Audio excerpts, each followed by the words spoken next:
I think there are a lot of listeners out there saying, that's not a car lover, that's just a classic nerd. Yeah. I relate hard to that. Exactly.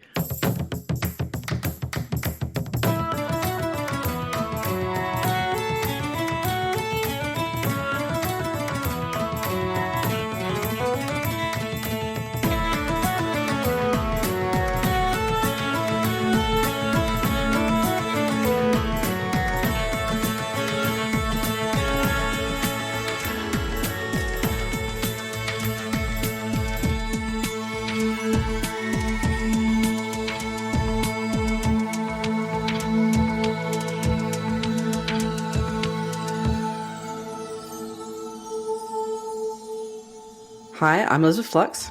And I'm Ben McKenzie. Welcome to Pratchett, the monthly Terry Pratchett book club podcast. Each month, we discuss one of Terry Pratchett's books or short stories with a special guest. This month, we're reading The Hades Business, which is a hell of a good story for a 13-year-old.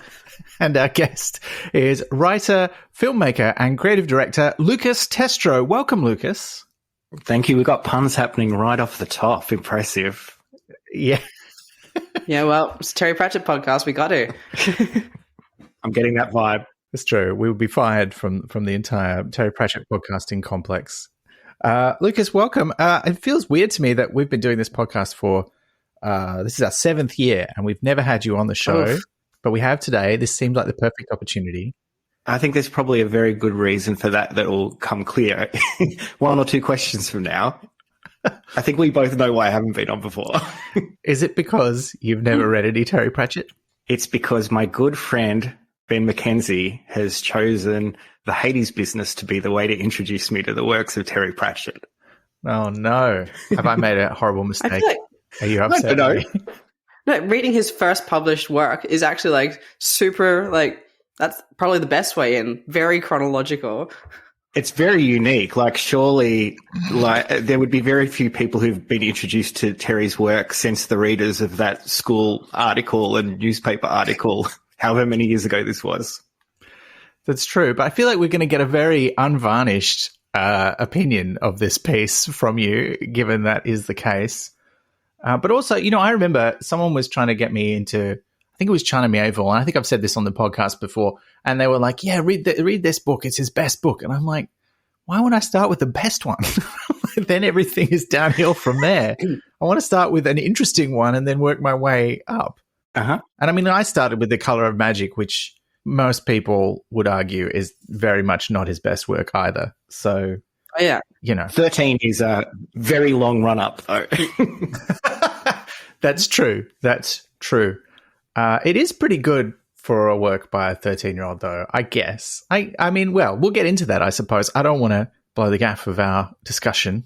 So never read any Pratchett? Never been tempted before? Well, I'm kind of aware of him, and I get maybe mostly through Good Omens as the TV show, and I've asked you a few times about, ways in, but no, never made the jump. So this was it. This was the start. You're going to have to stick with the chronological now, though. So you're going to have to find the next one. And the next one and I didn't, no spoilers. I haven't looked at what's story 2 in this anthology. I don't know. Is that 14 or are we taking small steps or I'm not sure, but yeah. It's all over the place. It's not chronological within this book. So, it is. Is it? Yeah. Maybe it's because we're reading it in a non-chronological order that I've just had this impression of this chaotic book, but it's actually very beautifully laid out. From my impression of his output, if I'm starting now, I'm just the other side of 50, and I'm starting with him at 13, I think I'm going to have to give up reading anything else in my life, right? If this is all, if that's my mission. No, it's our mission. You don't have to take it on. Okay. But that's all right. No, I won't spoil it now, but I might talk about what the next 2 stories are after this because we won't do a whole podcast about those. But it felt right to do a whole episode about his first ever published work. Mm. It seemed significant enough to warrant it, and it's quite a lot longer than the next few things that are in the book as well. And I would imagine it's kind of rare, right, to be able to read the work of a very famous author at 13. Yeah. Really rare, I think.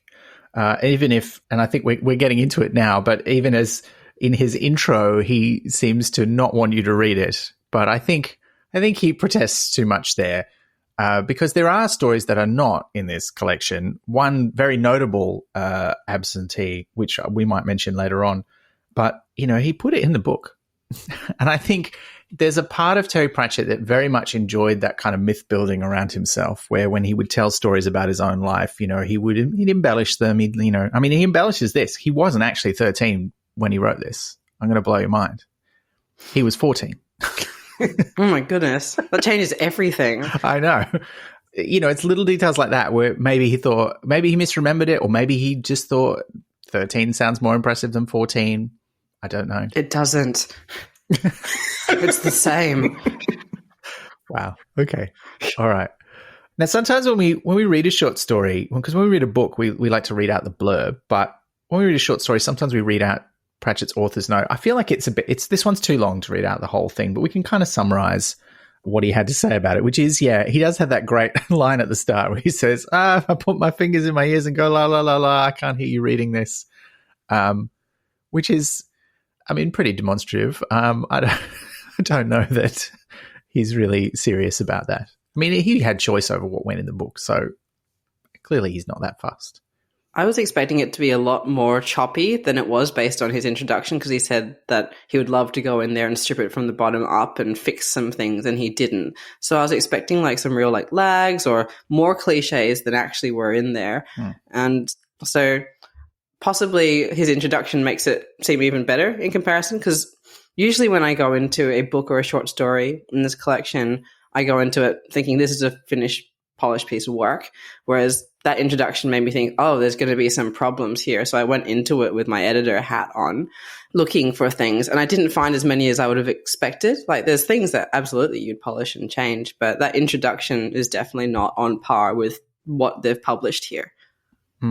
Yeah, context is the big kind of question you have to wrestle with, I guess, as we're talking about this story. We're talking about the story of a 13 or 14-year-old boy, but it is also a story that has been put in a book that we paid cash money to read.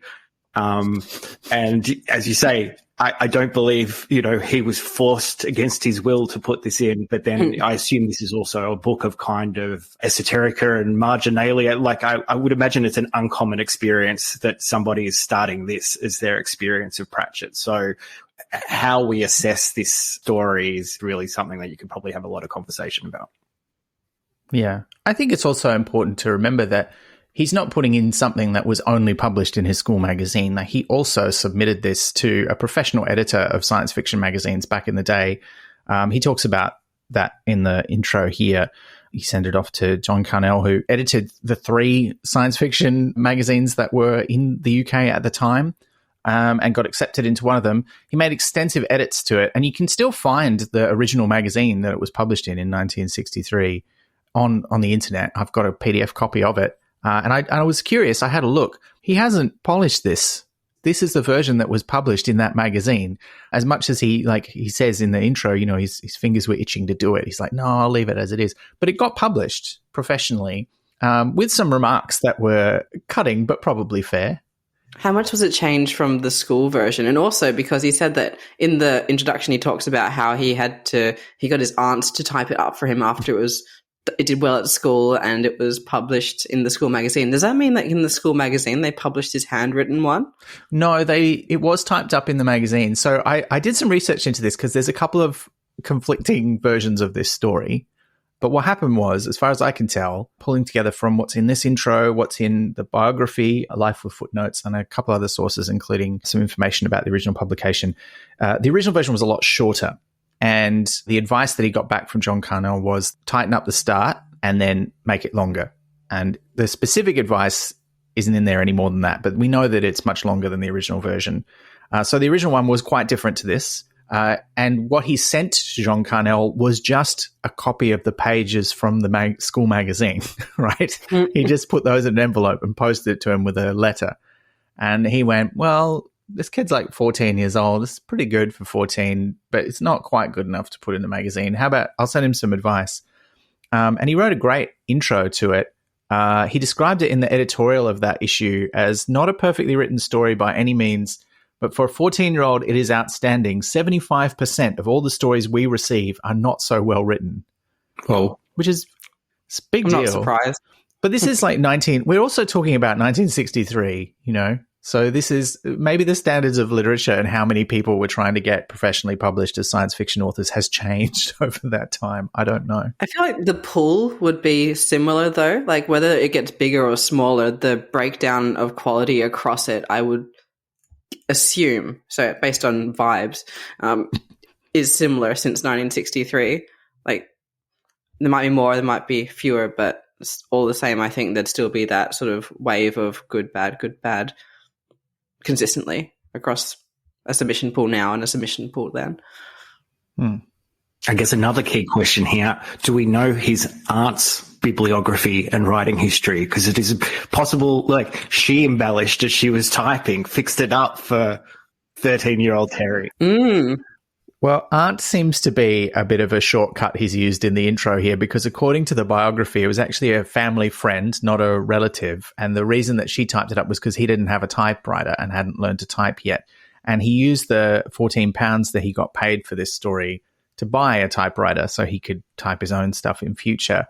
And I actually did the maths on this, or I tried to. I got, well, look, I did this roughly back of the envelope and with the help of a website that seemed legit, but maybe wasn't. But according to that website, £14 in 1963 is equivalent to about £367 today, which is about 704 Australian dollars. I remember getting things published when I was a teenager in like fanzines. I didn't get paid anything. That is a lot of money. It's also that's a lot of money for a freelancer now, which is depressing. But, yeah, and a lot of money for a typewriter as well. Well, but, I mean, yes. I guess that was the computer of the time, or it was the tech thing. But also, boy gets his first story published, uses the money to buy his typewriter. Perhaps that is the best piece of storytelling attached to this story, right? Going back to your point about myth building, Ben, I think it's a great flourish to it. Yeah. I like towards the end of the little story he tells about the publication of this story.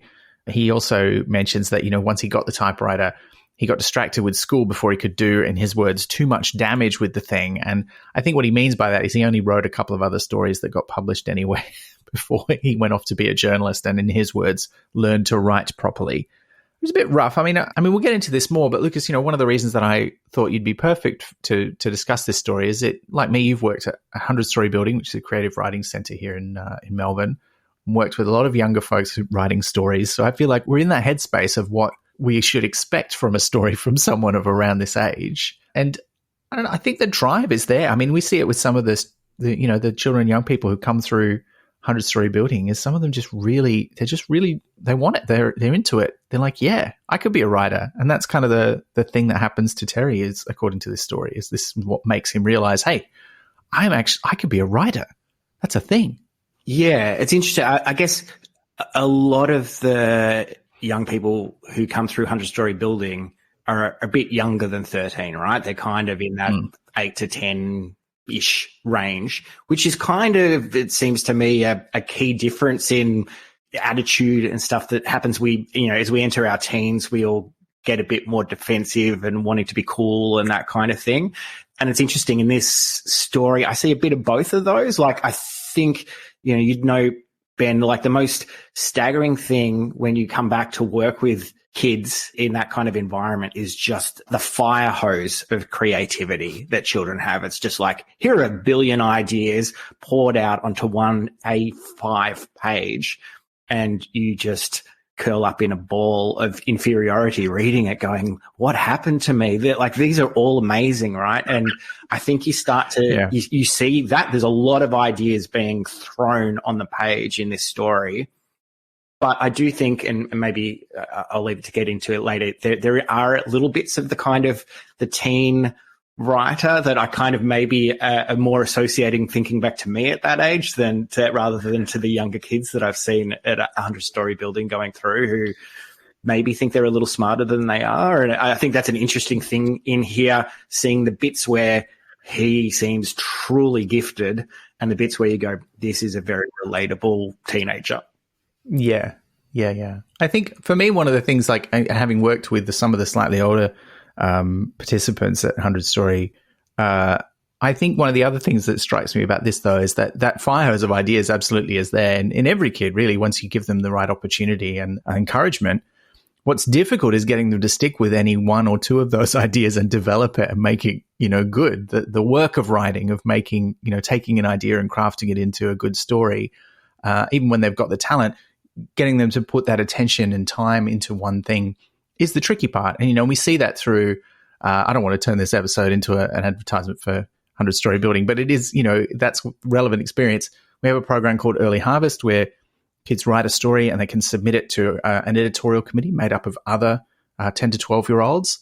And that process of getting published is the thing that gets them to work on their story and make it good, because there's that idea that, well, it's going to be judged as to whether it's good enough to be one of the 12 stories in this book.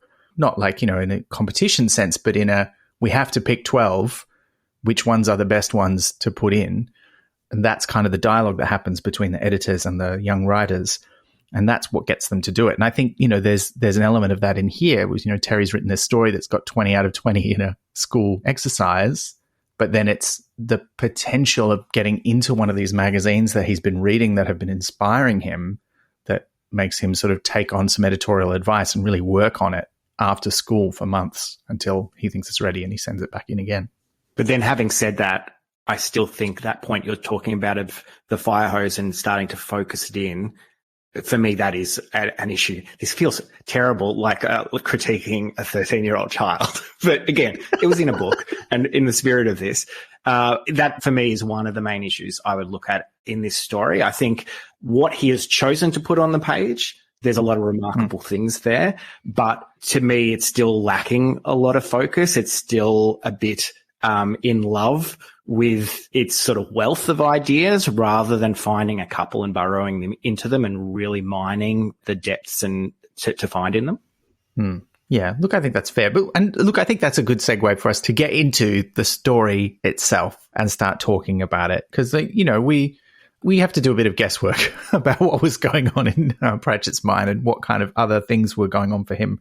But we can absolutely look at this story.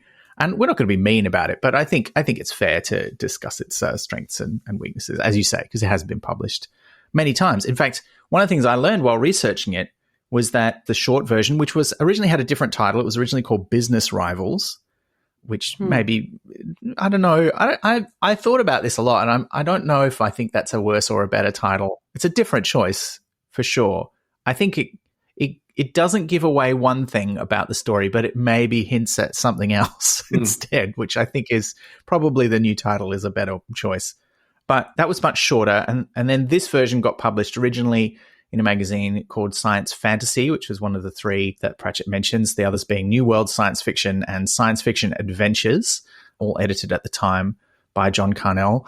But it was republished, which I didn't know until I did this research, in a book, an anthology book, in 1965. So quite shortly after this. That book was called The Unfriendly Future. And I think it's also, just to set the scene, this was published in Science Fantasy magazine along with works by Mervyn Peake, author of Gormenghast, a piece by Michael Moorock about Mervyn Peake, and a bunch of other stuff written by various other authors, none of whom I am particularly familiar with. But then the book, The Unfriendly Future, also had stories by Brian Aldiss and Harry Harrison. So Terry Pratchett in 1965, at the age, he would have been, I think, 17 then, if I'm doing my maths right, maybe a little older, he was getting published opposite these big names of sci-fi, all off the back of this one story he sent in, on a hope and a dream to an editor in 1963. Actually, I think he might have sent it in 1962 originally, but yeah. And it's interesting that list, because reading this story, one of the things I was thinking was of Mervyn Peake and imagining that I imagine he's an author that Terry Pratchett probably liked a lot as a child. Yeah, well, there's certainly some references to Gormenghast in some of his later work. So he's, definitely very familiar with Mervyn Peake. Let's get into the Hades business. It opens with a guy named Crucible, who never gets any other name. We don't know if that's... I think we're meant to assume that's his surname and that's what he goes by, but we're never told that. The character's just called Crucible, who comes home to find his house is seemingly on fire. And the flames, or the smoke at least, is coming out of his study, which is where his telephone is. Very convenient for phoning the emergency services. He tries to break down the door, but the door opens, he rushes across the room in very cartoony fashion, smacks his head on the fireplace and is knocked out. And then when he comes to, there's a man there who introduces himself. And there's a very, look, Lucas, we met through our shared nerdery around Doctor Who, really. And there's a very Doctor Who, yes, kind of joke here, where he says, "Who the devil of you?" And the guy says, "That's right," because it is the devil who's come to hire his services because he is an advertising man. What do we think about this introduction? I guess I get my main stuff out of the way first, which is, as intimated by my pun at the beginning, I really liked this story and I thought it was very strong, but there's little things and bigger things that I had issues with. The first line is strong, except that I found it a bit confusing because he opens his front door. I always think that's you leaving.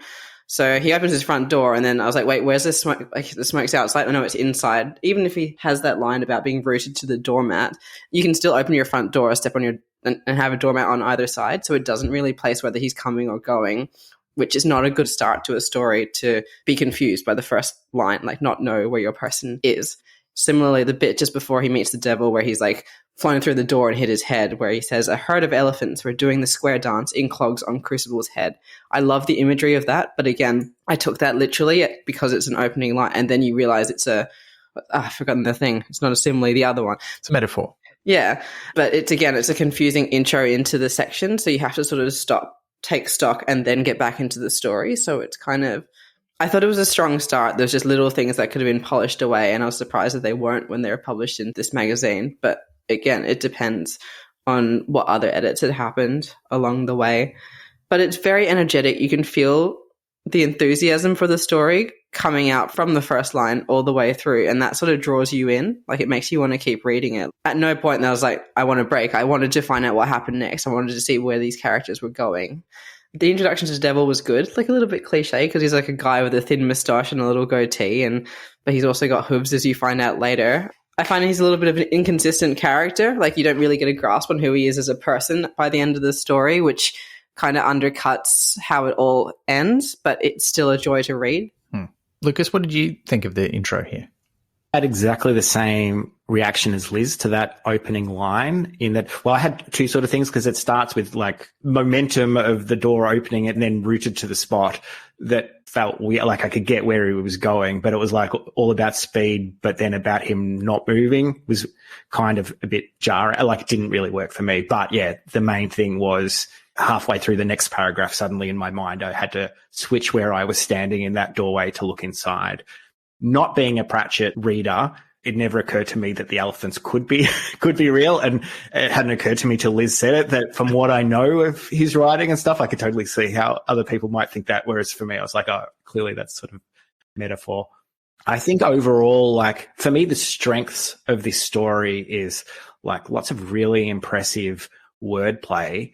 And one of the sort of lines I liked most here, and it was new to me, but I kind of think maybe this is just a term that existed in the era and maybe has fallen out of parlance, is that after Crucible sort of knocks himself out and awakes and he's given a drink, and there's a couple of descriptions given for it, but the second one is stagger soup. So he's given, it's whiskey, I think, and it's described as stagger soup. And I was just like, oh my God, I love that phrase so much. Like, it sounds amazing. It evokes an absolute image that like everything about it works. But if 13-year-old Terry has created that himself, I kind of worry about what he's doing, what his lifestyle is, that he would know to be able to work his way through that. So I wonder if that's just a thing they called whiskey back then, but we should bring it back. Yes. I think there's a lot of language in here that is of the time. And I think that bit, because the full bit is, health-giving joy juice, invigorating stagger soup. Like, it's very declarative, a little bit over the top. But I mean, if you've read any science fiction from that time, or just fiction from like the early 60s that was, popular fiction in the sort of magazines and pulps, that's what it was like. That's how people wrote. It was amazing. Plus, maybe that's how an ad man would think when he's just hit his head as well, like in jargony, like selling phrases for this thing. I don't know. But one thing I did want to add that I was impressed by throughout this story is it's a story not about kids, it's a story about adults. And it didn't feel like a kid pretending like this is what adults do, right? They take a drink of the alcohol and then they go to a party and they do. It didn't feel like that. It genuinely felt like someone not necessarily writing from experience, but it wasn't sort of, what does an adult do? I'll just swing around and make it sound a bit silly. It sounded genuine for the most part. When you mentioned earlier, Ben, that the original version was shorter overall and was a much longer start and then an end, I think that makes a lot of sense to me, because to me it's this first part that feels the most focused. And so I can kind of see it sort of speaks to me of maybe this idea he has that I guess we haven't quite got to here, that the devil goes to an advertising man to ask him to sell hell is basically the premise of this story. And I think you get the sense there that that was the thing he was really in love with. And maybe he had that as like the mission statement, skipped over what actually was done to sell it to get the first payoff. So for me, there was this bit. I totally agree with Liz that there's a lot of inconsistency. Sort of, you don't get a clear sense of the devil's character, but I'd go beyond that to say, for me, the story overall, I said earlier, like what's there is really good, but it's mostly riding on kind of quips and very dialogue heavy. And I think there's a lack of a kind of cohesive world building under there. What are the rules of this world? What are the wants of the characters? That kind of leads into not just who is the devil and also kind of who is Crucible when we see how it plays out at the end, but like how do the rules of hell even work to make that play through? But in this first stage, we haven't kind of got there yet. And so I can kind of see maybe what that first version was, which is probably the one that had kind of lived in his head for a bit longer. Yeah. I have a question about the world building. So he says in there that no one's gone down to hell for the last 2,000 years. So is that because the only people who go to hell are people who sell their souls, or no one's done anything bad enough for the last 2,000 years to be sent down there? Because that seems a bit... That for me is 100% one of the problems with this that I think is fair to talk about when, it's the whole kind of gist of the story to move it beyond... This was a fun story in a school magazine and in an anthology to like, this is a story you will remember and kind of come back to, is that, what are the rules for hell? Like why people go to hell? Like, the way it's set up here suggests people have a choice other than just the consequences of their behavior. So, I could see all sorts of ways you could do it. You could do a version that say that the devil's reputation was so scary that people had started behaving to avoid hell, and so they needed to sell it. But that's not the story he wants to tell. And he could tell any number of stories, but it's just never clear why aren't people coming to hell, what sends them to hell. And equally, like, the devil's like, I just want people to come to hell, even if it's just for a day to look around. Like, what does the devil want with day trips? What does the devil get out of that?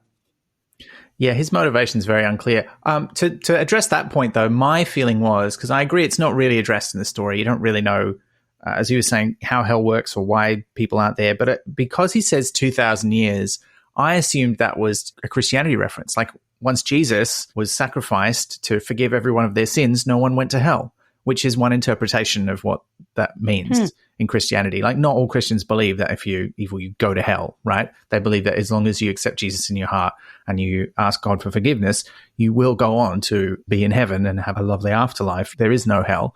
I think that feels like the reality that is in this story, because they don't really talk about it apart from the souls that were in hell have worked their way up, as the devil says, to purgatory and then to the other place. It was really interesting because my partner's rewatching The Good Place at the moment, so it felt like a very good primer on evolving ideas about how that works. And it's kind of almost the opposite story. I don't want to spoil The Good Place if you haven't watched it. I mean, it's been out for a while, but there's a plot point where they find out there's a lot more people in the bad place than in the good place. That seems to be the opposite of this story, right? So, Ben, are you saying in that conception of Christianity, there isn't a nature of sins and that committing sins takes you to hell? Well, there is a nature of sins, but I kind of am putting together a couple of different ideas. So one is that idea of Christianity that if you accept Christ's sacrifice and you ask for forgiveness, then you are forgiven. I was a bit out of depth here, as you can probably tell, so I consulted Master of Divinity and friend of the show, the Reverend Dr. Avril Hannah-Jones, and she set me straight. What I'm really thinking of here is the idea of universal salvation. The idea that it's not just Christians who will be forgiven and go to heaven, but everyone, even if it might take a little bit of time and involve purgatory. Now, this idea has a long history going all the way back to the early centuries of Christianity, but for a long time was considered heresy.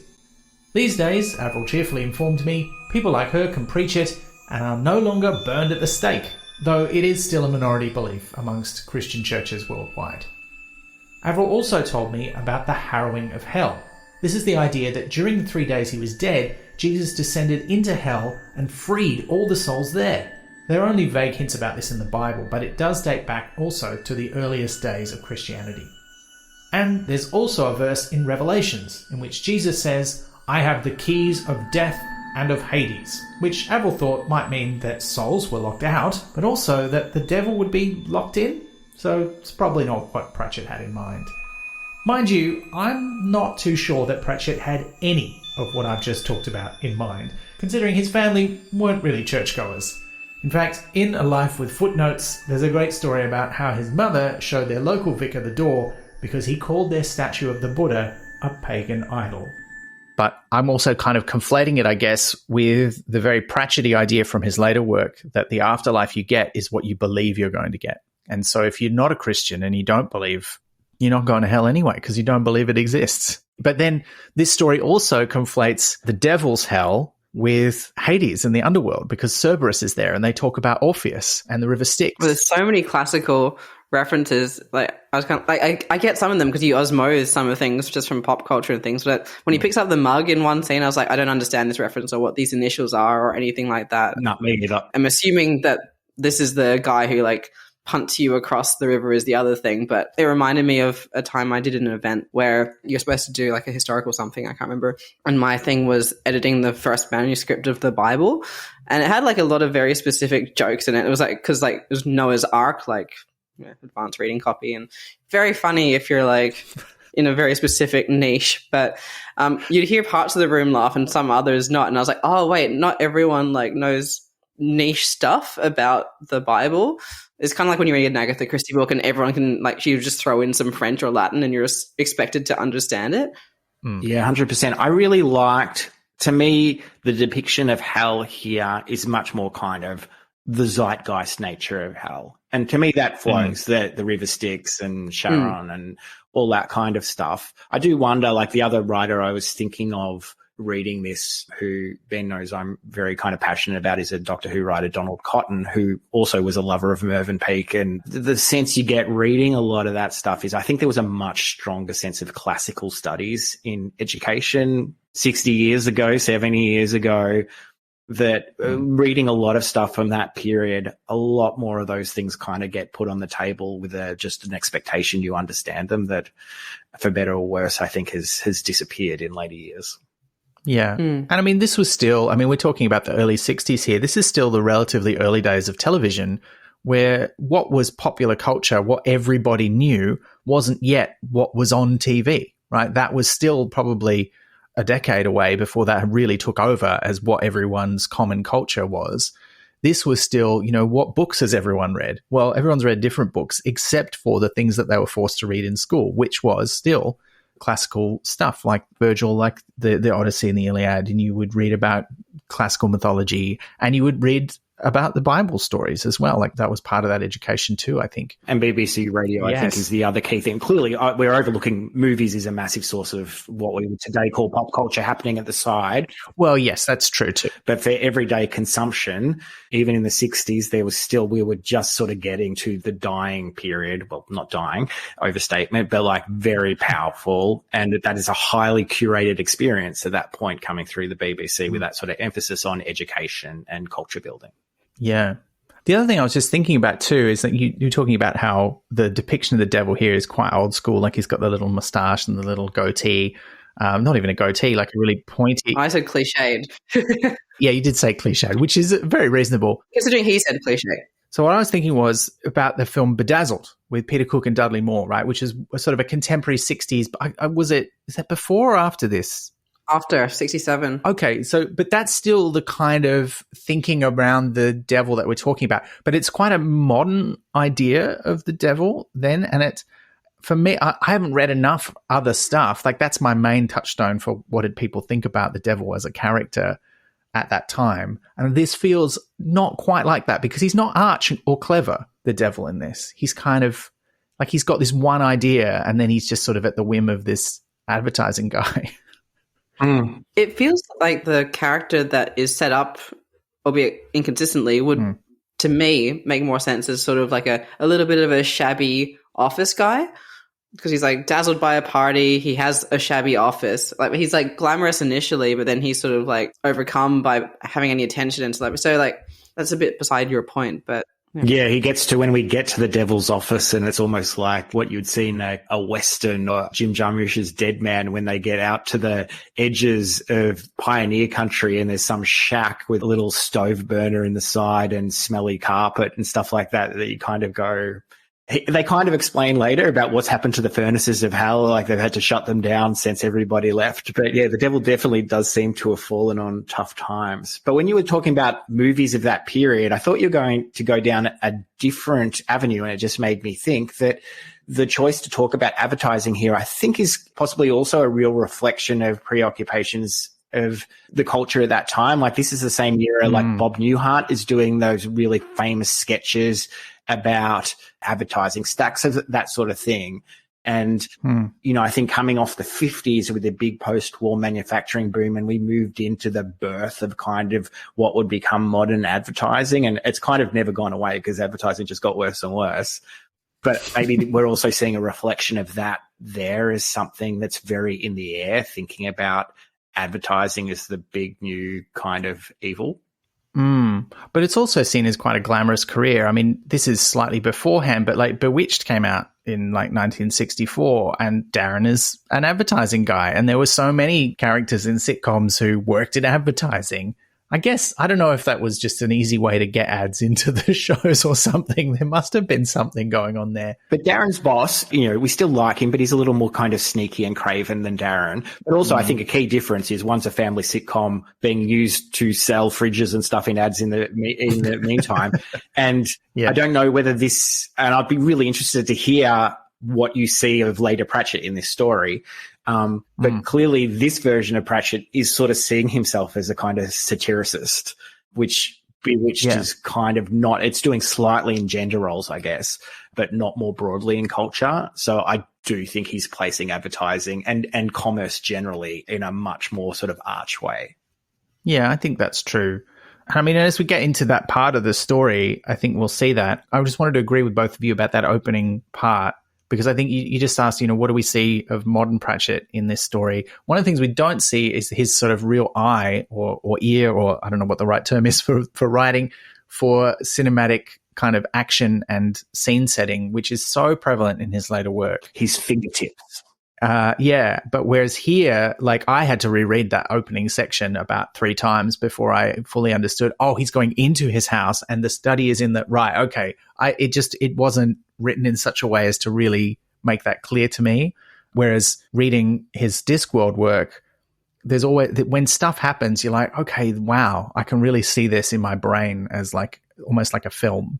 And he writes without chapters, and, you know, he breaks it up into scenes, and it feels, we always talk about how it feels very cinematic, his later writing. And I think this doesn't have that feel. So that's something that's missing.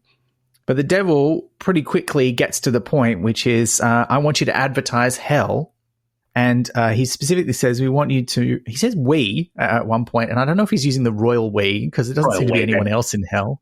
Him and Cerberus. Well, I guess, yeah, me and Cerberus. He's also probably been talking to himself for about 2,000 years. Yeah, true. Although what he's been doing for that time is not really clear, or why he's waited this long. But anyway, we want you to make cooking, slow cooking. We want you to make the public conscious hell-wise, not for eternal damnation, of course, just day trips, etc., grand tour of hell. and all that. And that's about all we get of what he wants, really, which I thought was a bit weird because we don't really, it's not, why he wants this, I don't think is ever really clear, apart from there's that implication that he's quite lonely, like living down in hell by himself, which is emptied out. Because as he reveals later on, all the demons have left and got jobs elsewhere as tax collectors.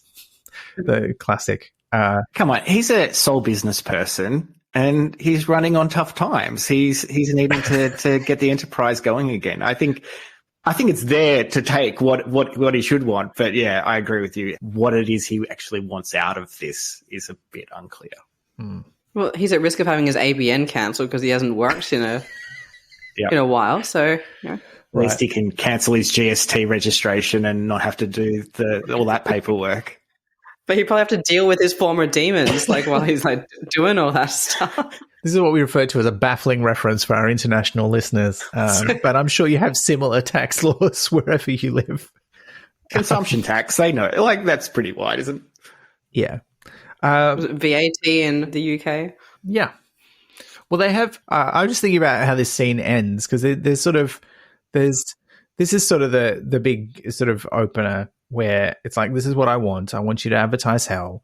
And then Chris Ball sort of has the moment where he's like, okay, but he negotiates up the price. He's like, or just by refusing to do it, really. And then the devil offers him more money. It's not clear where he's got money from. I mean, he's the devil. He can get money in any number of ways, I'm sure, but we don't really talk about that. And it's £40,000, I think he eventually agrees on. But then later on in the story, Chris Ball's getting all kinds of royalties and extra money from various deals. It's also £40,000 and the burying of a potentially embarrassing secret for one of Crucible's clients, which is the real clincher. That's right, because partly how he convinces him he's the devil is that he knows this, but then he sort of has that moment of doubt where he's like, well, hang on, I prove you're the devil. Like, maybe you're just, and he says, a smart aleck dick, not private dick, just dick with a capital D, meaning detective. But, interesting that got into the school magazine. I wonder if it did. Presumably it did. But yeah, he gets him to convince him by doing a small bit of magic, which is like unleashes a little thunderbolt to light Crucible's cigarette before disappearing. And then Crucible's a bit thoughtful. And the last thing that happens in this section is that he's like, what am I going to do about this? And he's like, is this an okay thing to do? I mean, I don't want to get caught for that thing that I did, but should I be advertising the devil? I mean, it is a lot of money. And then he's like, okay, I know what I'm going to do. And all it says is that he goes off to find a church before he goes to meet the devil to go and visit hell. Because he said, I have to see hell before I can sell it. And the devil's like, okay, well, I won't take you now, because if I take you now, it'll be quite unsettling for you. If I take you magically is the implication.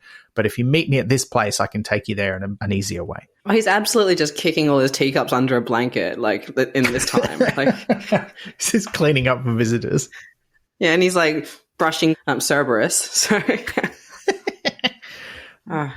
yeah. This is another area where I think it would have been a stronger story if we had a clearer idea of where Crucible's sort of levels of morality sort of sat, because for 99% of the story, it's all about, I want to make money, I want to have yachts, I want to do all this sort of stuff. And then there's this one reference of like, should Lucifer be running around? But Lucifer's already running around. Like he's appeared to him. So that was a bit, I felt like, again, was just a little unsatisfying. He is clearly running around, and not only for this, like he could have been running around for years, centuries before this. So it's not like it's Crucible's responsibility to stop him. Plus he doesn't have a big sense of the overall picture. Yeah. Yeah. There's a thing there with the motivation of both of these characters. But this is, one thing I was thinking about is, I mean, we're quite critical of this story, and I think, Lucas, you've outlined the reasons why that seems fair. But it is interesting to look at, because one of the things, and we've talked about this on the show before when talking about Pratchett's own writing for younger readers, is that particularly when you look at middle grade fiction, one of the things that's always missing is that deeper motivation. The younger readers are not really worried about why people are doing the things they're doing. They're very happy to accept what's happening and just go, okay, that's happening because that's what the story tells me is happening. And there's like an extra layer of consideration of, but why are they making that choice? Or why is this happening? What's the reason behind it that comes in later? And I think Pratchett's kind of writing in a similar way here. Like, we don't have those motivations for the two main characters. We don't really understand why they're doing what they're doing. But his reference for this kind of writing is not what we would call middle grade fiction. Like, we know he's been reading the adult science fiction stories in the magazines that he sent this story to, but he's not there yet where he can understand what some of the important ingredients are, because he's still on that journey for himself, you know, like most of us are when we start writing and telling our own stories. We start with what happens, and deeper nuances and motivations and underlying themes and stuff, they come later as we get more experience, I think. Well, I will underscore that as I said at the beginning, I thought this story was very good, not just like very good for a 13, 14-year-old. I think there's a lot of good things. Any of the criticisms here could be ironed out with one more edit. It's not an unsalvageable story. And that makes it sound like it's terrible at the same time. But yeah, that's things that can be fixed, whereas there's stories where they're fundamentally broken and yet they still end up published. So this is not that. This is the other kind that could be polished up, which is what he himself said in his introduction, that he was very tempted to just like break it down and fix all the things. Yeah. Yeah, I think the other thing, and it becomes much sort of clearer now as we move into this second half of what they're going to do with the campaign.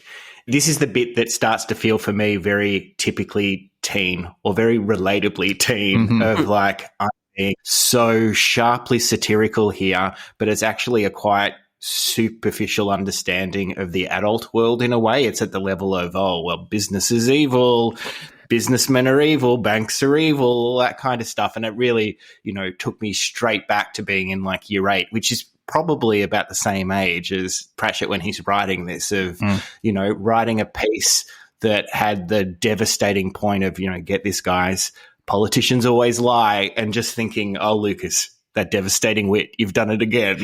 And that's what it made me think of here. So, like, I definitely did feel for him, but he's doing it with much better wordplay than I could have ever managed as a 13-year-old or as a 50-year-old. Yeah, he is already quite witty, isn't he? And I wonder, one of the things that, and I've had this feedback when people were like, what? When I've mentioned it to them, but in some of his later books, well, the earlier ones, later than this story, obviously, because everything's later than this story, but it's still his earlier work, he does recycle some of those jokes that are from the public consciousness. Like, there's a famous one that people really enjoy, which is in another story where he talks about hell, actually, where he reuses similar ideas to what's in this. And he's a big reuser of ideas. When you read lots of his work, you see him use the same ideas over and over again, but playing with them, reiterating them, like we all do in our creative work.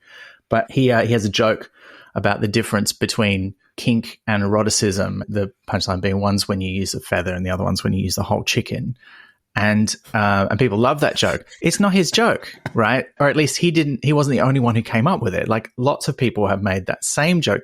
I found a version of it from several years before that book was published by Kenny Everett, right? Doing it on one of his shows in one of his characters. The true muse of all great authors. Yeah. I mean, he's been an influence on my life. So I think, and you know, he writes a lot of clearly original jokes that are really funny.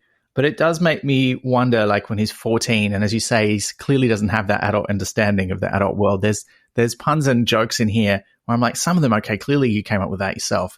But there's some other ones where I'm like, have you heard this somewhere? Like, is this something an adult has said to you? That sounds mean, but I'm also just trying to be realistic. Like, there's jokes in here where I'm like, it's surprising. So he's either already a genius or he's a sponge, or a bit of both, I think is probably most accurate. Yeah, I think that's fair. Mm. We've all stolen a little bit as teens writing stuff, I'm sure. Yeah. Let's get into this next bit, because this is where Chris Ball, he's had his very short moral quandary, which does resurface towards the end of the story. Gone to visit a church for reasons that are not explained yet. And then he goes to meet the devil at a particular corner in the city. It doesn't say what city he's in. It doesn't even say what country he's in. Maybe America, maybe England. I don't think it's... I like when they don't say what it is, because, like, you get to choose. You get to stamp your own sort of visual over the top of it. Like, I actually quite like that in a story, because I get bothered when they're like... as in, sometimes it's a good reason for it to be in a specific place, or sometimes it adds a nice flavor to it. But I don't think this story would have been improved or augmented by being set in, like, a Midwest town, or in London, or in a Wiltshire, or somewhere like that. I think the plot clips along on its own. The setting is not even secondary. It's thirdly.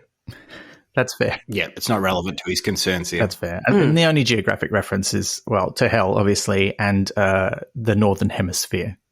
So we're excluded. We're not allowed to be where it's set, but otherwise, fine. We're going to the bit where I don't know if it's just because I'm very tired at the moment that I had a bit that I was like, oh, no, surely not. So he meets the devil and they start walking to hell. And I was like, you're not going to walk to hell. Surely you're not going to walk to hell. And then it like jumps forward a little bit. They're like, we've been walking for a few hours. I'm like, why? Why a few hours? And then they get to a car and then, which is cool. Like it's a cool detail. I'm like, why wasn't the car closer? They don't have to walk for a few hours to a car and then drive to hell. You can just meet, get in the car and go. But yeah. Well, yeah. Maybe it's my sense of efficiency. I don't know. I kind of read that as he's trying to make it a bit mysterious and weird, like the way you get to hell. Because he meets the devil on this corner, but then they go down into the sewers. And it's like you have to go through a particular tunnel in the sewer system and then you get to the road to hell. Yeah, 20 minutes, that's fine. And then the car's there. Or 20 minutes you get to the car and then the car drives down the sewers to the mysterious hell journey. That's fine. Walking for a few hours in a short story, no thank you. Well, are cars a repeated interest of Pratchett? Because from my very shallow understanding of him of just Good Omens after this, they've both got the kind of hotted up old junk car that is used by heavenly or hellish forces. Yeah, well, again, I think that's him recycling an idea because he didn't have a great personal interest in cars. There's a great story in the biography where he's never really owned a fancy car, even though he got very wealthy, as a fabulously successful author. One day, he and his personal assistant were like, do you reckon we could buy a DeLorean? Like they just sort of thought, hey, wouldn't it be cool? Like I've got this money. I could own the car from Back to the Future. Surely there's one I could find. And they actually went through all the steps. They like found it and then something happened or there was some detail that wasn't quite right. And Pratchett was just like, no, I've lost interest in this. And he didn't buy it. And so I think there are a lot of listeners out there saying that's not a car lover. That's just a classic nerd. Yeah. I relate hard to that. Exactly. So he's never really had that much interest in cars. And again, it is interesting that both of his devil characters have a fancy car. But also science fiction loves a jalopy. Yeah. Well, this car is a bit chitty chitty bang bang, isn't it? Because it's like it's a Model T Ford crossed with an Austin 7. And he's named it Geryon 2, which is a reference to a demon or a monster. That's like a monster truck? Well, no. It is. It's a kind of a monstery car. And then he describes it as having 40 dragon power, which I thought was a cute reference. This is another thing about the story. Like, there's not really a proper mythology thought about for what this version of hell is, because there's all kinds of references just thrown in here. Like, we'll have a reference to dragons here. We'll have Cerberus, who's going to turn up in a moment. We'll have this, that, and the other, which is fun. Like, it's fun to have a kitchen sink hell.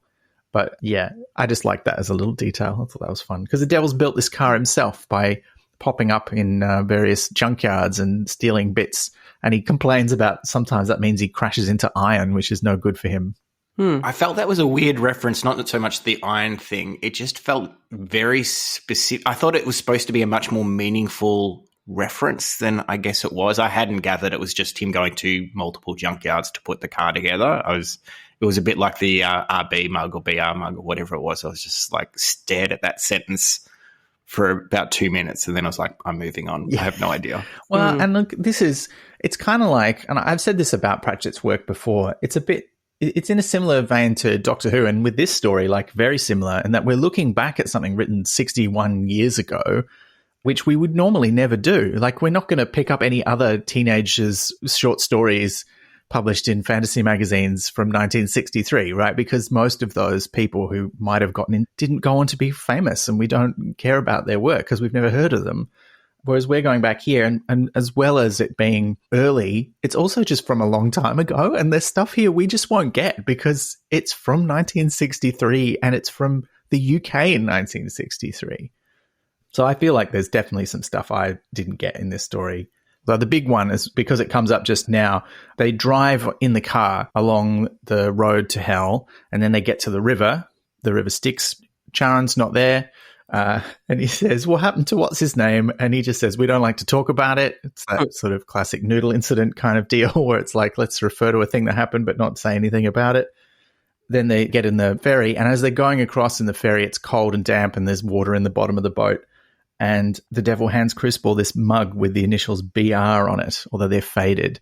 And I thought a lot about this. I actually tried to research and figure out what those initials were. And the only two things I could come up with, and listener, if you've got a better idea, if you know what this BR stands for, I would love to hear this.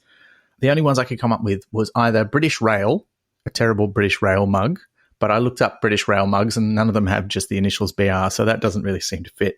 Or Bertrand Russell, who was still alive at this point and about 5 years before this had written his first collection of fiction, because Bertrand Russell was not known as a fiction writer. He was a philosopher, etc., and logician, but he wrote a collection of short stories which was called Satan in the Suburbs and Other Stories. And it was not necessarily well received and wasn't really about Satan, but that was the only other connection I could think of. Maybe it stands for Beelzebub Rowing, and that's where Charon got his boat from, and it was just sort of stuck in the corner. Is he supposed to use it to bail the water out of the boat or something? I assume so. Yeah, it was just, but he doesn't. It was just, I also sort of looked at that. I was like, well, there's a classics thing I'm not understanding, and I just moved on. It gave me pause in not a good way, but that's probably, again, of an era. Maybe everyone in the 60s was like, yeah, that's very much a reference to that thing, and then moved on. But then they get past the classic sign, all hope abandon ye who enter here, to which Chris Wood just says, no good. And I did like that exchange where there's this bit, and I think there's one other one, but there's some exchanges which is very short dialogue where he's like, no good. No, neon lights. Oh, yes. Red ones. Oh, yes. Flashing. Oh, yes. Like the devil's just like, oh, is that what you reckon? Yeah, okay. Which is, and it's a very neon lights fancy in 1963. Nowadays we go, oh, it's a bit cliche, isn't it? But it's an impressed client feeling very good about the investment he's just made in his consultant. That's what. Oh, yeah. Oh, you're already thinking about this. Good. Yeah, that's good. Because he also already suggests, like, we've got to get rid of the ferry. Like, you got to build a bridge over the river. I'm just going to disagree there. As in, like, I think story-wise correct, but if you were coming to visit hell and they're like, no, there's a bridge that goes to the neon lights, I'd be like, can I pay extra to have the El Clasico experience to, like, be punted? Oh, yeah. Yeah. There's a lot of things missing with Crucible's strategy here, I think. Yeah. I mean, it does feel like he advertises hell by taking all the hell out of hell. But yeah, including, but no, we'll get to that. Yeah, we'll get to that. But they make it across the river, where they're immediately greeted by Cerberus, who bowls Crucible over and licks him. What if? Look, I'm a sucker for any depiction of Cerberus as just a big puppy. He's in the video game Hades as well, and you can pat him.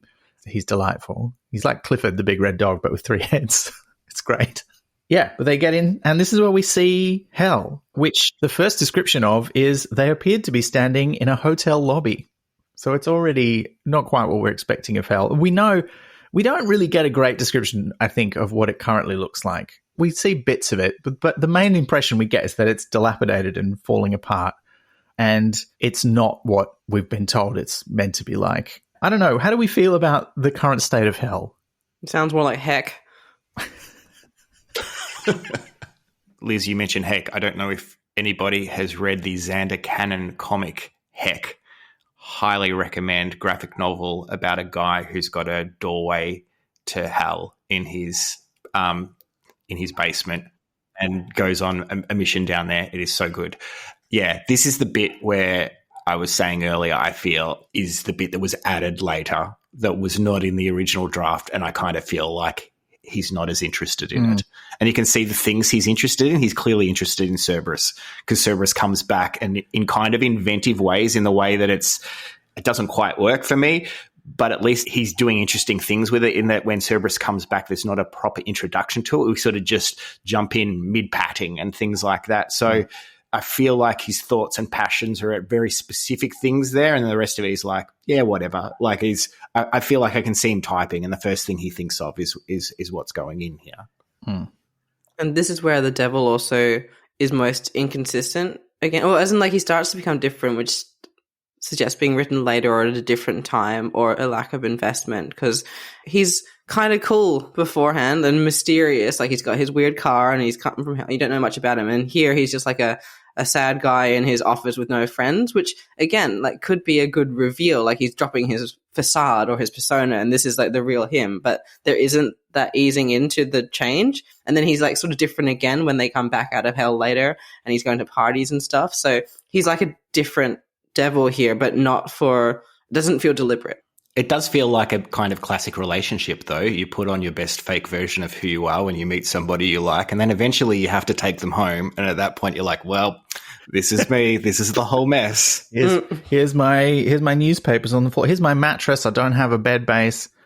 This is like classic. Not even some milk crates. The worst. But yeah, it's a weird. Yeah, I was a bit like, what is this hell? Like, where? I was very confused by this. I agree with all the things you just said about the devil, but I was very distracted at this point by what is this hell? I agree. And the thing that I think bothered me most about this moment, and particularly the description of the devil's office or rooms, which we described earlier, is that, we already have this kitchen sink hell, and it just feels like a really unsatisfying version of where the devil should live when we get it. That, you've had all of the greatest hits being played, and I just want something cool, in a devilly way cool. And that's okay if you want to subvert it and do the devil's falling on hard times, but then you kind of want something more extreme, like something much more pointed that is funny, and it's kind of just weird and not. Yeah. Like he lives in a big ice castle, but it's not modernist or barren. It's like cluttered with there's a clothes horse up in the corner next to like the big sculpture of all souls being tortured into damnation, like that kind of thing. I don't know. Like, yeah. To me, in terms of setting, I thought they'd gone into like the office administrative area of hell, and there's like a whole bunch of area over here that you don't see, but you don't really get a sense of that.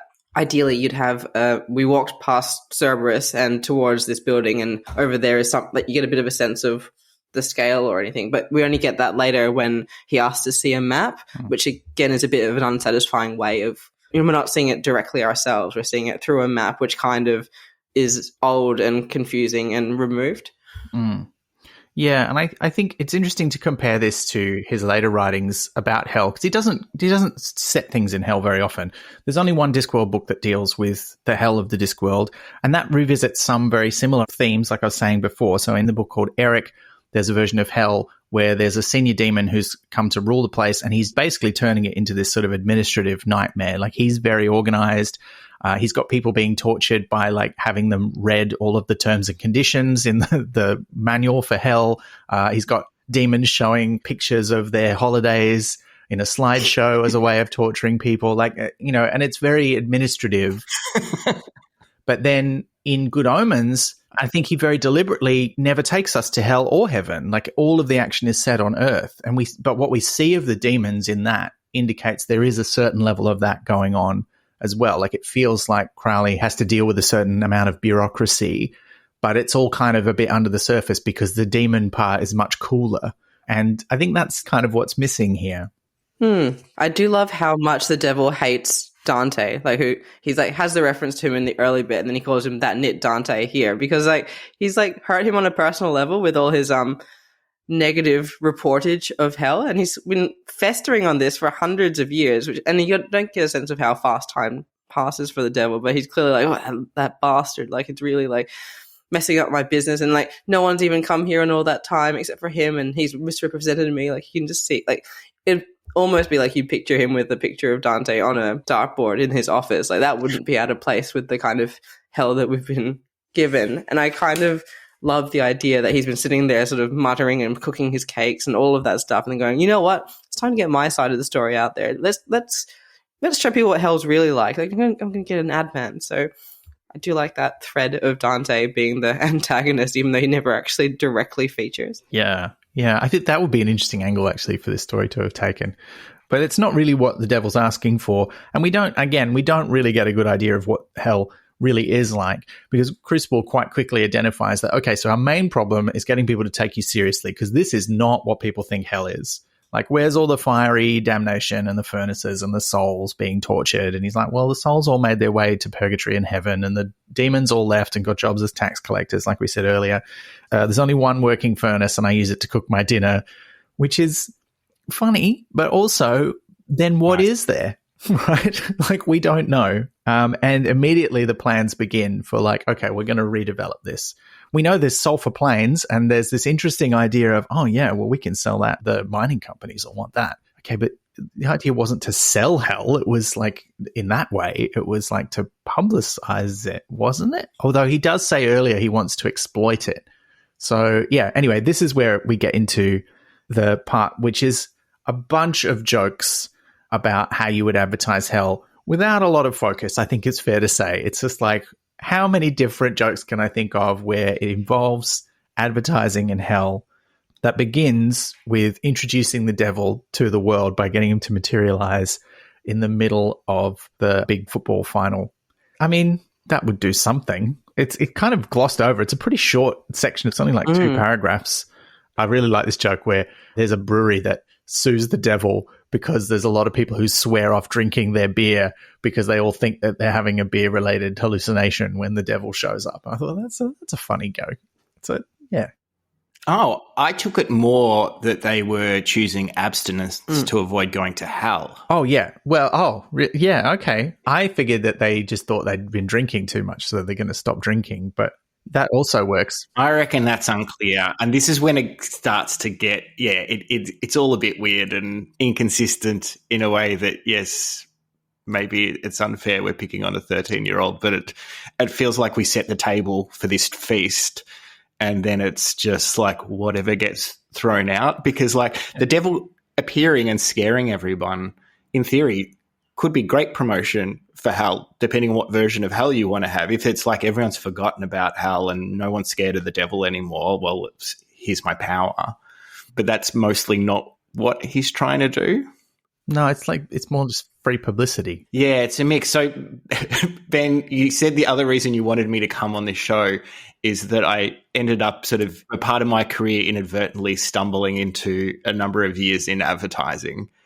And it's interesting, like there is a lack of strategy here, but I'm surprised how well Terry Pratchett has nailed down the 5 Ps of a traditional marketing mix, which I'm sure your listeners all know, of course, are product, place, people, promotion, and price. But like he's thinking of all those things, right? Like we're going to put casinos in and all this sort of stuff, different ways of products. And he's thinking about how to improve the place with the bridge and the people. We need to get back the demons, but they're all kind of going in these different ways, and like the promotion doesn't kind of make sense. It's not like advertising people to come to your casino, and then equally like he moves into more, he starts signing licensing deals for people, but it's unclear why anybody would want the devil like promoting them if the whole problem the devil has is everybody's forgotten him. So it's kind of all over the shop. Yeah, it is a bit all over the shop. I mean, some of the shots fired here are quite funny, or at least quite enjoyable. But again, it's like, what is the end game here? It's really not clear. There's also some weird things, like Crucible. It's never really quite mentioned how Crucible positions himself as the person you need to talk to the devil, when it's the devil who appears on television. But he's the one who gets all the phone calls from people going, hey, we want a piece of this action. And it's also not clear why they want a piece of the action, but they do. But that's okay. No one ever goes to the spokesperson to, no one's calling Matt Damon to invest in crypto, right? They all get he's been paid to go do an ad, and he does not give a damn about anything he's talking about. That's true. Oh, I remember that ad. Oh, my God. The worst. The other Ben McKenzie did not like that either. We're on a team. We're on the Ben McKenzie's team for that one. But yeah, this is where we start getting the parodies, though. And we also hear about, there's a tunnel being built to hell from London. Or the what? The 6P parody. Yes. Reinventing the marketing mix. I love it. Yes. And party, which also is in here. Yes, there is a party. But we get like these sort of rapid fire little bits of what's happening. So yeah, we know there's a tunnel being built from London to, this is the only geographic reference we get. There's a tunnel being built from London to hell, which might indicate that the previous part of the story was happening in London, but we don't have to decide that. It could be anywhere. We have a dog treats commercial where Cerberus is spruiking Yummy Doggy. That would make me buy it. I'd get a dog so that I could buy the thing that Cerberus endorses. But well, that feels like a thing I would see in a story written by a kid today. Yummy Doggy is a name for dog food. It's good, though. It works. There's an interview with Lucifer on television where he's smoking a particular brand of cigarettes called Coffin Nails, which I thought was like that. I mean, people call them that. Pratchett's picked that up. And then he gets asked some political questions. He gets asked about the colour bar. This is a historical reference.